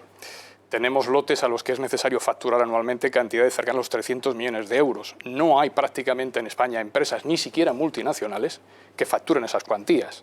Entonces, lo que se ha hecho de facto es dejar prácticamente fuera el tejido productivo nacional. Es decir, se ha dejado fuera aquellas empresas que podían precisamente concursar aportando un material de calidad y aportando unas garantías en la ejecución de los contratos. Homologadas efectivamente, homologadas y cumpliendo seriamente, la norma. Y sin embargo, fíjese qué paradoja, en la parte, digamos, un poco de la prescripción técnica, que es donde realmente se debería haber puesto el foco para asegurarnos de que la calidad de esos productos no vivamos situaciones que se han vivido recientemente y que evidentemente son fruto de una situación de caos total, para garantizar que ese material que llegue al personal sanitario tenga la calidad necesaria. Las prescripciones técnicas son, vamos a decir, laxas, son simples y realmente es donde hay que poner el acento, entre otras cosas porque ya no solamente la ley, sino incluso las directivas a nivel europeo obligan al sector público a que realmente realice la compra siguiendo esa pauta de un ratio coste-eficacia. Es decir, que empresas que son conocidas por haber acudido a otros planteamientos de contratación de la cosa pública española son dejadas de lado porque se les exige un requerimiento técnico y económico que no pueden entender, que no van a poder cumplir, aunque quieran. Efectivamente, esto es una paradoja. Lo primero, porque hay que dejar claro una cosa, es decir, la situación en la que estamos es tremenda. Es una situación no solamente de crisis sanitaria, sino evidentemente de la crisis económica que está en ciernes, porque estamos en un proceso todavía, vamos a decir, de cocina. Aún no hemos podido tener una percepción real de lo que está ocurriendo. Es evidente que el sector sanitario se ha demostrado que es clave y fundamental. Lo que se echa de menos, y desde aquí yo hago un llamamiento a todos los actores que me estén escuchando en este momento, es que de verdad se tome muy en serio que el sector sanitario español es un sector estratégico, un sector clave. Hay que protegerlo de alguna forma. Lo que yo no puedo hacer es lanzar al mercado y a la sociedad la idea de que voy a ayudar a la industria española, voy a ayudar a que realmente se generen puestos de trabajo, pero en el fondo lo que estoy haciendo es que luego, a través de los mecanismos de compra, favorezco exclusivamente la compra del producto más barato a proveedores que no siempre cumplen con esas garantías. Esto es un contrasentido, pero sobre todo es muy peligroso, porque ese dinero que vamos a invertir, insisto, 2.000 millones de euros, son muy necesarios para reconstruir nuestro país. Muy necesario. Entonces, yo creo que es el momento en que de verdad hay que ponerse a trabajar en serio en este sentido. ¿Qué se puede hacer para corregir ese planteamiento de la compra que hace Ingesa en nombre del Ministerio de Sanidad? Sobre todo se podrían haber hecho, es verdad que hablar a posteriori tiene muy poca eficacia y sirve de muy poco, porque estamos en una situación donde vemos que la cosa empieza a preocuparnos de nuevo y donde evidentemente hay que proteger al personal sanitario. Pero es cierto que se podría perfectamente modificar, se podría publicar una modificación de esos pliegos, modificando esos requisitos y haciendo un pliego de prescripciones técnicas a la medida de lo que necesitamos, favoreciendo la entrada del mercado español, es decir, favoreciendo la entrada de los productores que conocen muy bien el sector, que llevan muchos años de trayectoria, que además son los que van a poder traer material bajo condiciones específicas. Eso es de verdad lo que en este momento, dadas las circunstancias, se puede hacer. ¿Qué sería lo ideal? Insisto, utilizar unos sistemas de compra mucho más modernos, que racionalizan la compra, que son dinámicos, pero que al mismo tiempo van a favorecer de verdad esa integración de nuestro sector productivo, que es tan necesaria, es imprescindible. David Lentisco, le agradezco mucho que haya pasado este ratito conmigo contando esto y ha hecho felices a muchos de nuestros espectadores, porque durante la pandemia, no se me olvidará, no menos de 10 productores se dirigieron a este humilde servidor diciendo: es que no lo entendemos, es que no hay con quién hablar en sanidad, es que yo tengo mascarillas, es que yo tengo EPIs, es que yo tengo tal, y yo quiero ponerlos a disposición, pero no tengo interlocutor. Estaba todo cerrado y, en fin, todos teletrabajando, ya me entienden. En cualquier caso, hecha la denuncia que sirva pues de conocimiento público y por lo menos pues ya tienen en la libretilla de los reproches otro argumento que dice bien mal y bien poco de lo que están haciendo los gestores sanitarios. Muchísimas gracias. Que tenga una feliz tarde. Bueno, tengo que abrir el argumento de la política porque han pasado muchas cosas y yo me las llevo un poco retrasadas. Vamos a ver, lo principal y del día, cosa que solo escucharán aquí en Intereconomía, en el Toro Televisión. ¿Por qué? Porque nosotros somos libres, nosotros somos independientes, nosotros no dependemos de la caridad de Pedro Sánchez y nosotros podemos explicar cosas como esta. Resulta, hoy lo publica OK Diario, ahí pueden leer los detalles si es que les interesa, pero yo se lo voy a contar porque en ninguna otra tele lo van a escuchar. Resulta que eso que ven ahí es la sede de Podemos, una sede muy pintona que tienen en Madrid, concretamente en la calle Francisco Villaespesa 18, tiene 2.179 metros cuadrados. Y resulta que los de Podemos en abril de 2018 la compraron. Para comprarla, esto es muy legítimo, y además los que estamos a favor del mercado, esto de comprar inmuebles no lo tenemos satanizado como lo tienen otros. Ellos se fueron de un modesto local que tenían en Lavapiés a esto que era como jugar en la Champions. Bien, ¿cuánto pagaron por ese inmueble? 2.253.000 euros. Aquí ya empiezan a aparecer cosas muy extrañas, porque se compró a tocateja, se compró en money money. Y ahora viene lo mejor. Resulta que la mediadora de la compra, las compras inmobiliarias suelen tener pues un agente que oficializa la compra y la venta y que luego, pues como agente inmobiliario, como API o como lo que quieran, pues cobrar su comisión. En este caso 72.600 euros, que son 60.000 euros más el IVA, 72.600 euros. Pero oiga, es que no había en el mundo otro inmobiliario que la prima hermana de la madre de Pablo Iglesias. Hombre, es que esto canta una barbaridad. Y ahí está la escritura puesta a la señora. Se llama Paloma Díaz Marín Turrión. Y, por supuesto, fue escogida a dedo. Eso ya se lo imaginaban, ¿verdad? Pues sí, fue escogida a dedo. No hubo un concurso, no, escogida a dedo. Así todo queda en la familia, ya me entienden, ¿no? Pero claro, es que aquí, pues en estos momentos en los que está judicializada en manos de un juzgado de Madrid, el sobrecoste que hubo en las obras de acondicionamiento de esa sede, que también se dieron a dedo, pero que son, nada, poco dinero, casi no se puede comparar con la comisión que se llevó la prima hermana de la madre de Iglesias. Bueno, esto incumple el código ético de Podemos. No es que lo incumpla, es que lo hace trizas. Esto va de frente, absolutamente en contra del código ético de Podemos. Y además podría desembocar, digo podría, porque eso dependerá del ánimo que tengan los señores de la justicia, en un posible delito de administración desleal de la organización política, porque alguien es evidente que me dio para favorecer a esta señora, en detrimento de otros que a lo mejor pues, podían haber encontrado una sede mejor, o por lo menos esa sospecha es la que va a primar. Y como esto viene a cuento, el sábado, si vieron Más se perdió en Cuba, hablamos de las 7 púas judiciales que tenía o que tiene Podemos en estos momentos, pues podría venir de este lado la 8ª púa judicial que tiene o que va a tener Podemos en los próximos meses. De momento, hecha la denuncia, hay que ser prudente y esperar qué es lo que va determinando. Seguro que denunciantes no faltan de dentro y de fuera de Podemos, porque también ha empezado a aparecer una aristocracia de Podemos que está muy resentida y muy quejosa con Pablo Iglesias. Por ejemplo, pues José Manuel Calvente, el que era el jefe de los abogados de Podemos, pero hay más. Y no voy a dar más datos, no sea que alguno se me venga abajo y decline la voluntad de aparecer como detractor de Iglesias en Podemos. Y bueno, dejamos lo de Podemos de lado por un ratito para hablar de otro de los grandes asuntos del día. Tiene un nombre propio, se llama Corina Larsen, la amiga muy especial del rey emérito Juan Carlos I.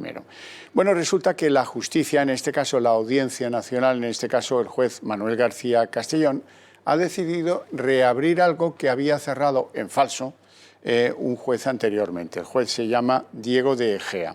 Se trata de la participación de la señora Corina Larsen en lo que podíamos llamar los movimientos de dinero supuestamente obtenido de una manera pues, sospechosa por Juan Carlos I y que estaba en esas cuentas en Suiza que pilotaban testaferros elegidos por Juan Carlos y conocidos por Corina Larsen. Corina va a tener que declarar como imputada el próximo día 8 de septiembre. Declarará como imputada en relación con esos movimientos de esas cuentas, de dinero de esas cuentas, que están siendo también investigados en Suiza. Corina no declarará sola, tiene que hacerlo. Esto es una pieza que se llama Carol, que depende de los procedimientos abiertos al excomisario Villarejo. Lo digo porque Corina no va a declarar sola, sino que lo va a hacer junto con uno de los tradicionales socios de Villarejo, Rafael Redondo, y también del que fuera presidente de Telefónica, Juan Villalonga. Como saben, el emérito abdicó en 2014, como saben, en 2011 se adjudicó a un consorcio, a un pool de empresas españolas, la construcción del tren Medina-La Meca, y como saben, hay 65 millones de euros que llegaron de los países árabes a algunas cuentas supuestamente del emérito en Suiza. Como es sabido que el emérito utiliza a dos tradicionales gestores de cuentas y fortunas en Suiza, Arturo Fasana y Dante Canónica, pues ahora el juez García Castellón quiere saber qué papel tocaba en todo eso Corina Larsen. Ojo, porque lo que está en juego es una hipótesis todavía, ¿eh? Ella es presunta y es imputada tan solo, no ha pasado por ese juzgado a explicarse, pero lo que está en juego son delitos que se penan gravemente según nuestro ordenamiento judicial, cohecho activo, cohecho pasivo. Ambos los dos, esos delitos, caso de que prosperasen, implican unas penas de cárcel muy duras. Y eso es comprar voluntades de alguien que está en el ejercicio de lo público. Bueno, iremos viendo, de nuevo, vuelvo a recurrir a esa imagen, depende de los señores de la toga, ya iremos viendo.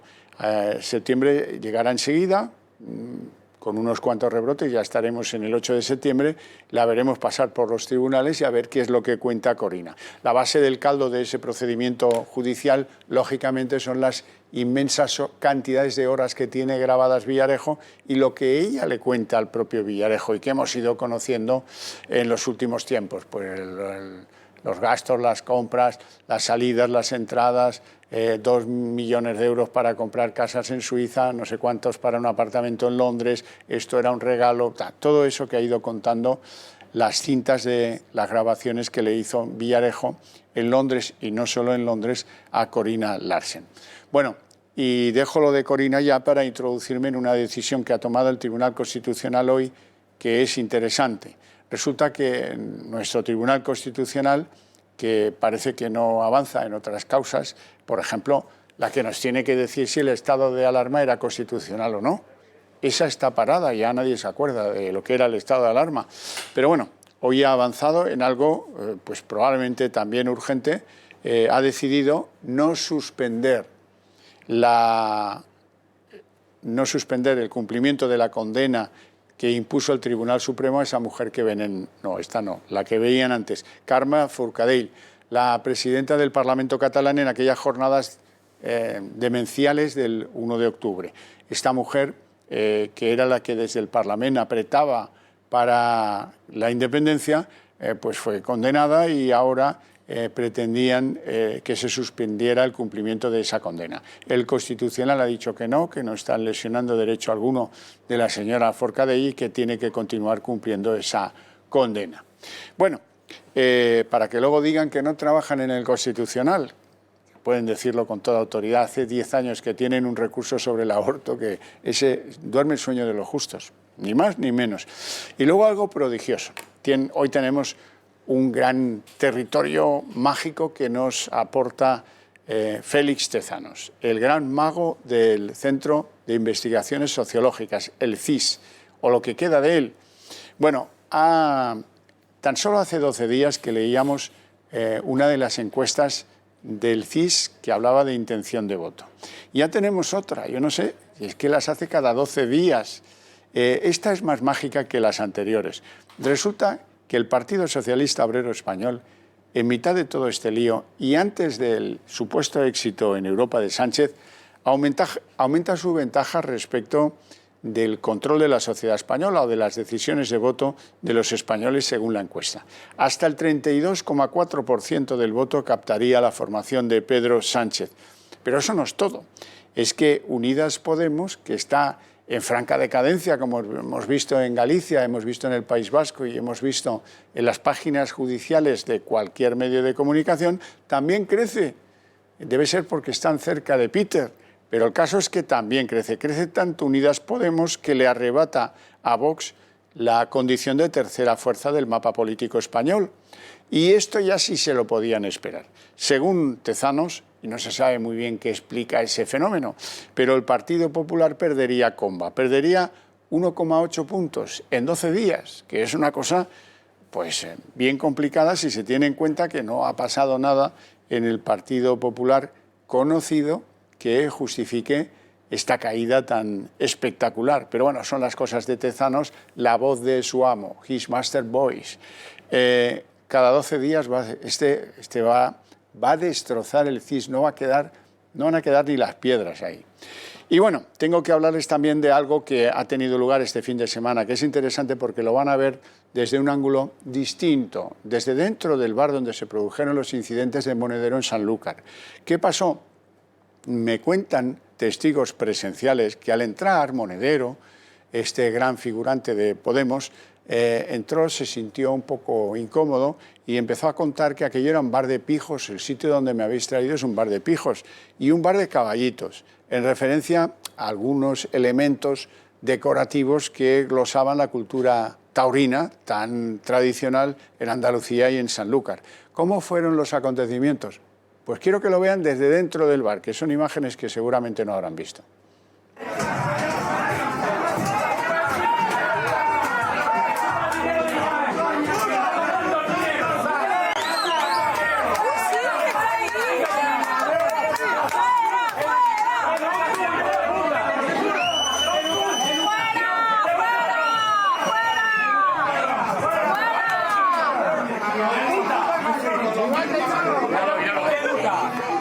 Educación es lo que tiene que tener.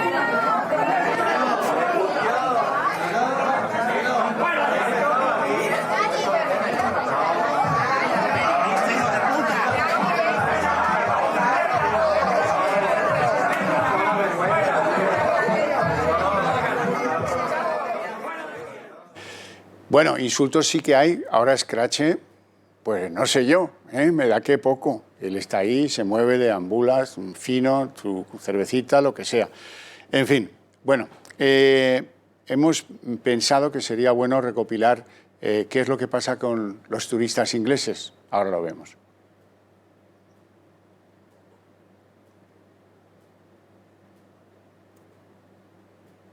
Si vuela de España a Reino Unido, tendrá que cumplir 14 días de cuarentena. Así lo impone el gobierno británico a todos los turistas que procedan de nuestro país, pero también recomiendan no viajar a España, un golpe a nuestro turismo del que se salvan por el momento las Baleares y Canarias, aunque quieren ir un paso más allá. Que no tengan que hacer la cuarentena los turistas, las personas que vengan a Canarias y regresen al Reino Unido. Y señalan al corredor aéreo como solución. Es una ventana en este momento de oportunidad para poder revertir esta medida. Y a estas dos excepciones pretende sumarse también Andalucía. Juanma Moreno asegura que la comunidad es un destino seguro y le pide a Johnson que reconsidere la medida. El turoperador TUI ya ha cancelado sus vuelos a la península tras el anuncio de Boris Johnson y las agencias de viajes lo ven como un perjuicio. El sector se estaba recuperando muy lentamente y esto es un paso atrás. Y lo es porque tenemos una cuota importantísima de británicos en nuestro país y de españoles en el Reino Unido, así que conviene seguir hablando mucho. Inglaterra sigue apoyándose en el creciente número de casos. Moncloa se justifica. España tiene rebrotes, esto no es inusual. Y mientras siguen las negociaciones, el diálogo continúa y yo confío en que den sus frutos. El sector hotelero busca soluciones inmediatas. Y no solamente el test en origen, sino también el test en destino. Los hoteleros estamos dispuestos a correr con ese coste. De momento, la medida se aplica también en Escocia, Gales e Irlanda. Me parece mal porque creo que las medidas de seguridad son mejores aquí que allí. Desde mi punto de vista creo que es para potenciar el turismo allí y quitárselo aquí. Siguen pendientes de los rebrotes en España porque en las últimas 2 semanas nos hemos posicionado como el país con más casos de la Unión Europea. Tenemos de media 38 positivos por cada 100.000 habitantes y en Reino Unido esa cifra baja hasta los 15. Y ahora vamos a una pequeña pausa para darles algunos consejos publicitarios.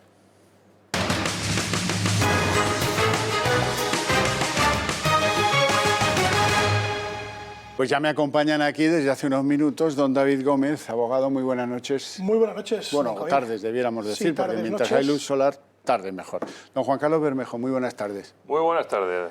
Bueno, si les parece bien, abordamos una triste cuestión. Hemos tenido ya idea cierta de la incapacidad absoluta de la gente del Ministerio de Sanidad. Hoy ha vuelto Simón, que estaba de vacaciones, la sustituta dijo que estamos en una segunda oleada, claro, sí, y han empezado a tomar medidas los países, el impacto es brutal, dicen que no menos de 8.000 millones, esta retracción turística del Reino Unido que va con la de Francia, la de Alemania, la de Noruega, la de Bélgica y tal. Bueno, la cuestión es que hoy Simón ha descubierto que tenemos un problema con los casos importados. Y dice, hombre, es que, claro, por los vuelos regulares y con los ilegales de las pateras pues, y de la fruta y eso, 100 a la semana positivos nos entran. Joder. Y tú que has tenido en tu mano tomar medidas, no lo has hecho. Y a eso le añado yo, que tengo mucho interés, por eso es que como yo trabajé en esta casa muchísimos años en el país, sé muy bien que cuando esto pasa un domingo, esto está más pensado y más consultado que la puñeta, y que el país reconozca en portada que los muertos de la pandemia son 44.868, créanme que es una noticia importante. Bermejo. Me fastidia llevar razón en este sentido. Yo ya en abril dije que los muertos superaban los 50.000, porque yo creo que eso se queda todavía corto. Me llama la atención lo del 68, o sea, que como afina. No, 69. Pero, hombre, que el periódico más importante o de más tirada de este país... Y sobre todo el que sostiene... Y que lo sostiene. Lo de la tirada vamos a dejarlo, que me parece que usted maneja datos muy antiguos. La difusión, esa se tampoco, decía antes, tampoco se llama por ahí así. tampoco. Bueno, pero vamos, que eso sí. Lo están leyendo en todo el mundo y, lógicamente... Que se ha llevado un disgusto Iván Redondo. Es un palo tremendo en las costillas, sí, sin duda, para el gobierno. Pero bueno, es que es la realidad. ¿Y lo de Simón no le escandaliza? Que...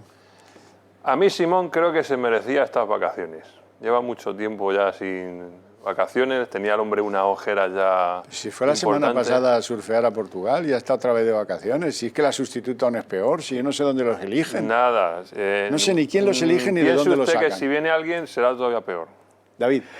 Bueno, lo del país es muy significativo, ¿no? Porque, oye, 44.868 es un dato muy cuadrado, es decir, es un dato... Sí, pero un dato que dice... lea usted lo que dice aquí arriba, estas dos líneas, que es donde va la fase editorial. Dice, el país establece una cifra de fallecidos por COVID o con sospecha de COVID a partir de los registros de las autonomías. Los datos son similares a los del INE y el Instituto Carlos III. Es decir, que esto es como el que eleva a público, como el notario, es que como dice, un notario. Se me han presentado que quieren comprar y vender una casa, luego hablaremos de un edificio, comprar y vendido, pero esto es muy importante. Pero, don Javier, lo que apunta el país, al final, es algo que ya sospechábamos todos, o sea, nos estaban engañando como a chinos. Es decir, la importancia ahora ya es esto lo bendice el país. Canal. Eso la es. importancia es el canal. El periódico que sostiene al gobierno Unidas Podemos, PSOE, le dice al gobierno, basta. Basta porque ya vale, de decir que son 28.432 a decir que son 44.800. Pues hombre, es una cifra pues muy importante y muy diferente a la que nos estaban vendiendo. ¿eh? Hay un antes y muy un diferente, después. Totalmente. Entonces aquí esto certifica, como bien ha dicho usted, notarialmente hablando, que el gobierno nos está mintiendo y nos mentía en todo momento. Bueno, como sé que tiene muchas ganas de hablar de ello, ¿qué pasa con la sede de Podemos? Que resulta que se compra Tocateja, yo no sé qué es más escandaloso de la noticia, lo confieso. Se compra Tocateja, que creo que el notario no había puesto a contar billetes en la máquina desde hacía tanto tiempo. 2.253.000 euros al contado. Es un edificio de 2.179 metros cuadrados, pero que la intermediaria, mira tú por dónde, es la tía de Pablo Iglesias. Se llama la señora Paloma Pérez Marín Turrión y es profesional de ese sector inmobiliario, pero claro, anda que no hay, como para que sea la tía la que le vende a Podemos la cosa. Y esto es un delirio a ojos de los que creen firmemente en el código ético del partido, sino un delito, porque claro, de ahí quizás se derive una investigación sobre si hubo administración desleal. Bueno, la tía, la prima, la sobrina, la mujer, es decir, Podemos, todos, o sea, Podemos es tu familia, es la familia. Entonces, claro, nos están acostumbrando a esto y a ellos no les duelen prendas, ellos lo hacen sin ningún tipo de pudor, colocan a todo el mundo y por lo tanto, bueno, que lo hace la tía, pues fenomenal. La tía se habrá llevado su comisión, me imagino, lógicamente, como profesional. 72.600 euros. Pues fíjate, hay días que eso no lo gano. Entonces, es acojonante cómo esta gente al final hace de su capa un sallo y les da igual, que sea una tía, que sea una prima, ellos hacen su negocio, montan su historia y lo que están haciendo en todo momento es, bueno, pues hacer negocio entre ellos, ¿no? Coloca a su mujer, coloca a todas las novias que ha tenido, etcétera, etcétera, y lo hace además sin ningún tipo de pudor. Y claro, yo espero que los españoles nos demos cuenta de todas estas operaciones, porque al final Podemos funciona como la cosa nuestra. Eso que ven en la sede, que muchos se creen que todavía están en lavapiés, no, hace ya pues un año y pico, después de unas obras que son ya un argumento judicializado, porque manejaban unos sobrecostes extraordinarios y se adjudicaron a dedo, cosa que parece que es un hábito en esa formación política. Bermejo. Bueno, lo de la comisión y los familiares, nada nuevo. O sea, Podemos Eso ya, ni en el PP, Podemos ya es casta. Eso ni en el PP. Sí, hombre, en el PP tienen colocados hermanos, primos, correligionarios, Sí, cobrando sueldos sin hacer nada. Nada nuevo. Pero me ha dicho usted al contado. Al contado. No hay una hipoteca ni nada ahí. 2.253.000 Pero euros. eso sí que a mí me... Qué listo es usted. Qué listo es Eso usted. ya me... Por eso el notario flipó, porque es que no hay nada que se compre en España sin... Pues una parte sí, en efectivo, pues vale, muy bien, pero el resto tienes que ir allí con la entidad financiadora. Es que, claro, no sé, honestamente, coger 2 millones y pico... O sea, que usted sospecha que esto no es dinero del crowdfunding. Es que es algo que no es natural. No sé, Este tipo de operaciones... no, crowdfunding de Podemos, el perfil del crowdfunding de Podemos... Este tipo de operaciones no se suelen hacer a ese nivel, en efectivo, hablo de efectivo, digamos a tocateja. Se suele hacer a través de una operación hipotecaria, de un préstamo tal... Y les digo más, si lo intentan hacer ustedes, caso que tuvieran 2.253.000 euros, le van a investigar. Sí, sí. Porque claro, ese dinero dice, demuéstreme la procedencia de ese blanqueo de dinero. capitales, o sea, a partir de una cifra concreta... empiezan a investigar los blanqueos de capitales. Además, me sorprende a mí que incluso un partido político, ahora a estas alturas, se dedique a hacer este tipo de inversiones. Pues fíjese que nosotros también tenemos un mausoleo ahí en venta, que nos sobra la mitad, Ciudadano, pero por lo menos es alquilado. En un momento dado dices, si me tengo que... Casi todas las organizaciones políticas están en lo que comprado, dice usted, en el 2018, abril. O sea que a un precio... Vamos, que eso se va a depreciar de una forma... Claro, es que Podemos ha pasado de Lavapiés, como decía Xavier, o de Vallecas, pues a sitios mucho mejores. La economía de Podemos, muy inteligente. Son los nuevos burgueses de la política española. Es decir, Podemos es un partido absolutamente burgués. Se han convertido, curiosamente, en aquello que ellos mismos perseguían, pero en un tiempo récord. En un tiempo récord se han olvidado del pueblo y de la Puerta del Sol. Yo decía el sábado que tienen 7 púas judiciales que les acechan, y ahora creo que con esto van a tener ya 8. Veremos a ver si los señores de la justicia no son tan cariñosos como han venido siendo con Podemos y empiezan a trabajar los temas y a ver si en ellos hay o no hay delito, que yo pues no lo sé. A lo mejor resulta que son aportaciones declaradas de ciudadanos españoles, esos 2.253.000, y luego yo me tendré que callar, pero a ver si alguien les pide que lo demuestren, verás qué risas. Bueno, además de eso hay otro capítulo interesante que es pues, que reabren el caso de supuesto delito, posible delito de cohecho contra Corina Larsen, la amiga especial del rey emérito. Y junto con ella va el socio a declarar, esto ya será en septiembre, Hombre, una cosa así tampoco es urgente.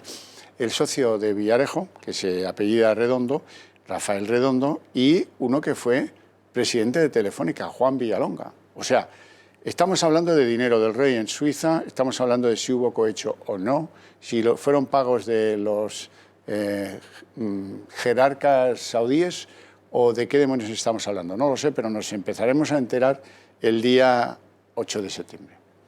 Bueno, este tema que ya empieza a estar manido, ¿no? Porque, en fin, llevamos toda la pandemia hablando de Corina, del rey, de los millones, etcétera, etcétera. Al final no hay nada encima de la mesa.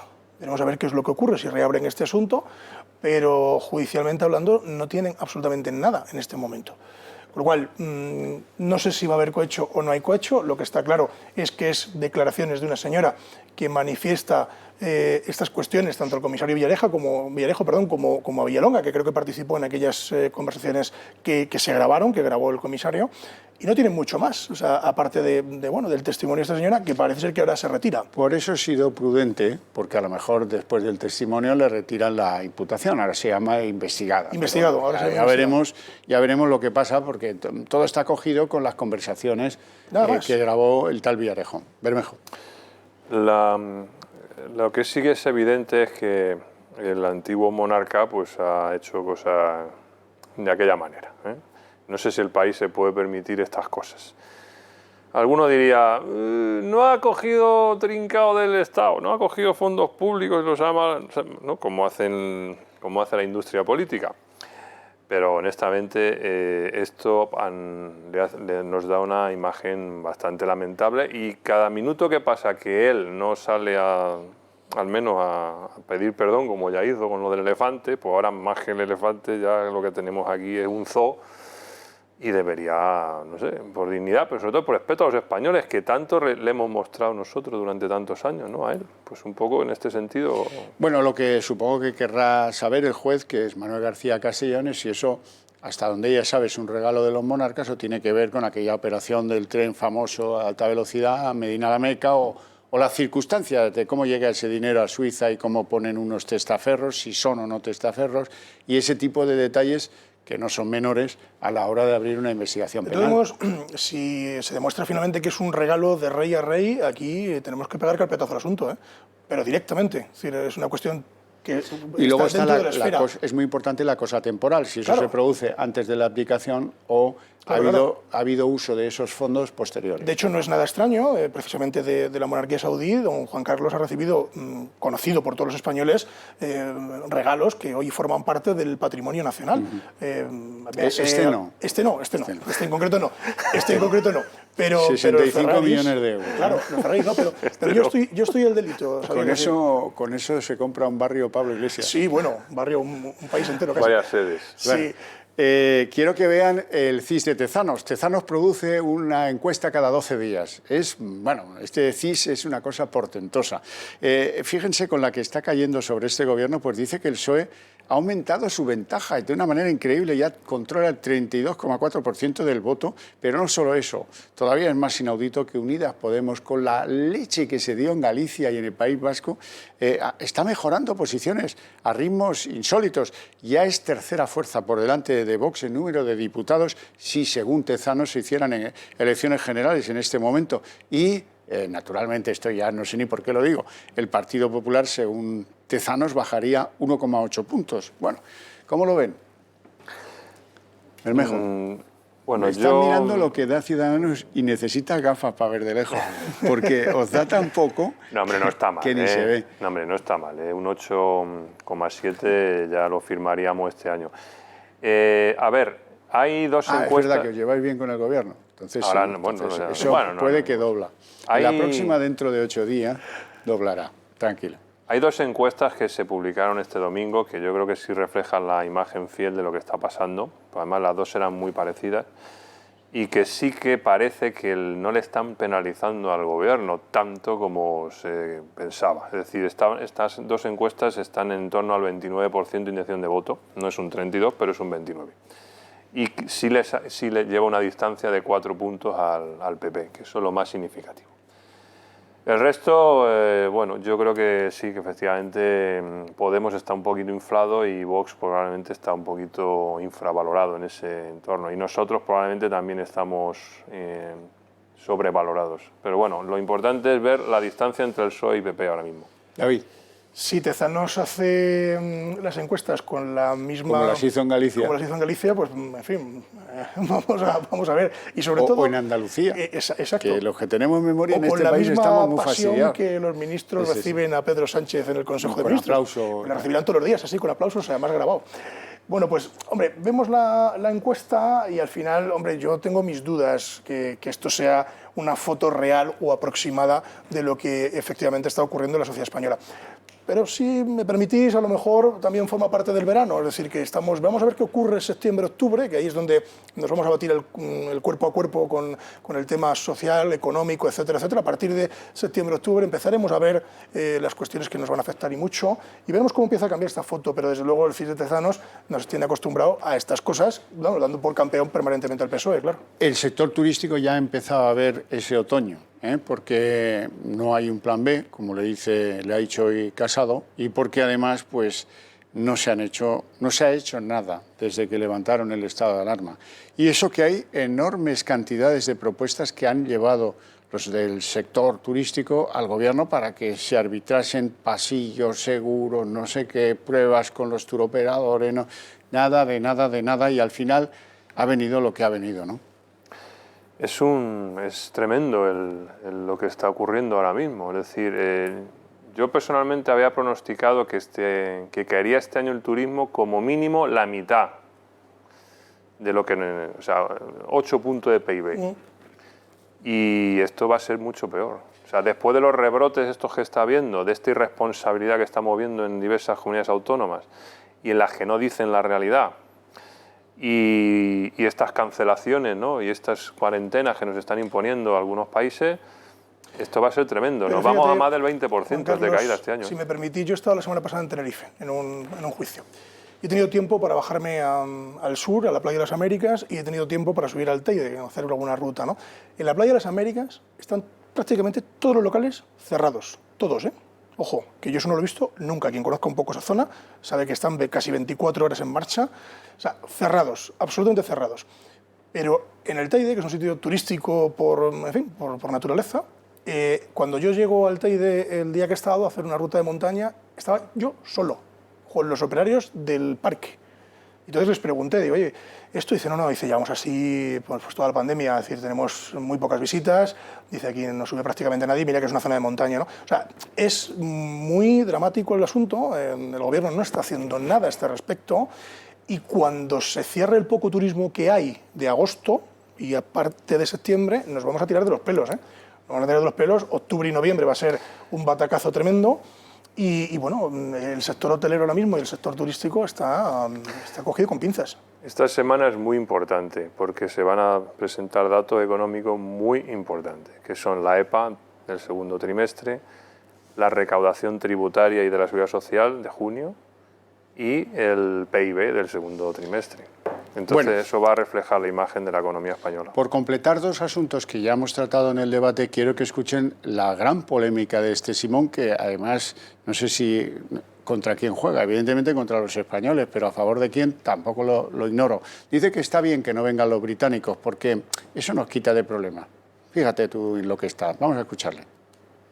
En cuanto a lo de Bélgica, pues yo realmente agradezco que los belgas decidan no recomendar venir a España, es un problema que nos quitan. El Reino Unido y la cuarentena. Vuelvo a decir lo mismo que con Bélgica. El que el Reino Unido exija una cuarentena a cualquier persona que venga de España, en cierto modo nos favorece porque desincentiva al que venga gente de Reino Unido. Se ha dado un golpe, se ha caído del surf y se ha dado un golpe y ha sido grave, ¿eh? Este señor no sé por qué hace este tipo de valoraciones, primero porque no es técnico de esta materia, sino que se limite exclusivamente a las cuestiones que a él le afectan, que es el tema sanitario, epidemiológico y demás. Yo no entiendo por qué se mete en camisas de 11 varas diciendo este tipo de cuestiones sin ningún tipo de argumento, porque él no lo tiene, ¿no? Pero bueno, y luego ha habido un comunicado de Corina que también se lo vamos a poner, en el que dice que ella no le pagó un mango a Villarejo y que además va a defender enérgicamente sus derechos cuando venga a declarar en septiembre. Bueno, oiga, usted, Bermejo, sale mucho en los papeles. Dicen que no sé qué propuestas le ha hecho su partido a usted para que no continúe un asunto judicial por las elecciones internas que se hicieron en Madrid. ¿Cómo es eso? Cuéntenoslo. Bueno, hemos pedido al juzgado de Madrid, ambas partes, una suspensión del pleito para intentar llegar a un acuerdo entre las partes, que es algo que es bastante normal en los pleitos civiles, y ese plazo expira el 16 de agosto y es un proceso de negociación. ¿Cómo se hizo esa trampa? ¿Cuál de ellas? La que se ha denunciado judicialmente. Se han denunciado vulneraciones de derechos fundamentales de asociación, discriminación entre candidatos, permisibilidad unos de que rompan las normas y otros no, etcétera. Es decir, es un pleito civil. Aquí no hay nada que tenga que ver con pucherazos, ni manipulaciones informáticas, ni nada por el estilo. Bueno. Esos pleitos están abiertos en Murcia y otro que hay en el juzgado de Valladolid, que viene de un juzgado de Burgos que lo ha derivado a Valladolid. ¿Todos son irregularidades en las primarias? No, yo creo que estas últimas que ha habido con Inés Arrimada y Gea, esas han estado bastante sanas. Pero las que hubo en el año 19... Bueno, pues seguiremos informando, que decía aquel. ¿A usted qué es lo que más le sorprende? Lo de Podemos, ¿no? Usted quiere decir algo de lo de Podemos. Sí, ya lo sé. Sí, es que Podemos, a mí Podemos me trae por la calle de la amargura, como creo que a todos los españoles, porque nos tiene muy desconcertados. Además, yo que viví en Vallecas y que conozco muy bien el terreno, me sorprende mucho cómo uno se adapta rápidamente a lo bueno, ¿no? Que es vivir en otro sitio, ¿no? Y con respecto a lo de la sede que hablábamos antes, a mí me parece una salvajada auténtica hacer este tipo de operaciones sin ni siquiera un préstamo. Decir, oye, porque la mujer del César no solo tiene que serlo, sino además parecerlo. Decía usted antes, es decir, cualquiera de nosotros vamos mañana a comprar una casa modesta, una modesta casa, no de 2,5 millones, de 100.000, de 90.000, de 60.000, y no nos van a emitir, no nos admiten el pago en efectivo, pero con total seguridad, es decir, y ni mucho menos a estas cifras que estamos hablando, ¿no? Pero al final Podemos es la gran familia, pues eso es la familia. ¿Y a quién le han comprado eso? Esa es la pregunta, sí, nos gustaría saberlo, a mí me gustaría saber a quién han comprado. Eso hay que investigarlo. Esta operación, no lo sé, ¿dónde han dado el pucherazo en algún lado? No lo sé. Ya lo iremos viendo. Ya lo iremos viendo. No, desde luego la tía sí que se va a comprar otro chalet cerca de Pablo Iglesias, está claro, con la comisión. Ojo, claro, que es profesional. Bueno, y lo de yo quiero recordarles que cuando se compró el Casoplón en Galapagar le acompañaba el tesorero del partido y eso se pagó con un crédito, esta vez sí, de la Caja de Ingenieros. Que también la Caja de Ingenieros, sí, siendo que no es ingeniero de nada... Eso iba a decir, que Pablo Iglesias no es ingeniero. Que pintaba por ahí. Bueno, no tenemos tiempo para más. Les agradezco a ustedes dos enormemente que han pasado este ratito conmigo. Muchas gracias y buenas tardes, y a ustedes su interés y su paciencia desde sus hogares. Y mañana les espero pues puntualmente a las 6:30 de la tarde para un trepidante La Redacción Abierta de tardes. Claro que sí, como cada día. A ver qué compran los de Podemos, o a ver qué nuevas púas judiciales le salen a Iglesias. Vamos a ver si llegamos a las vacaciones con las 9 púas que yo pronostiqué hace tiempo. Muchas gracias.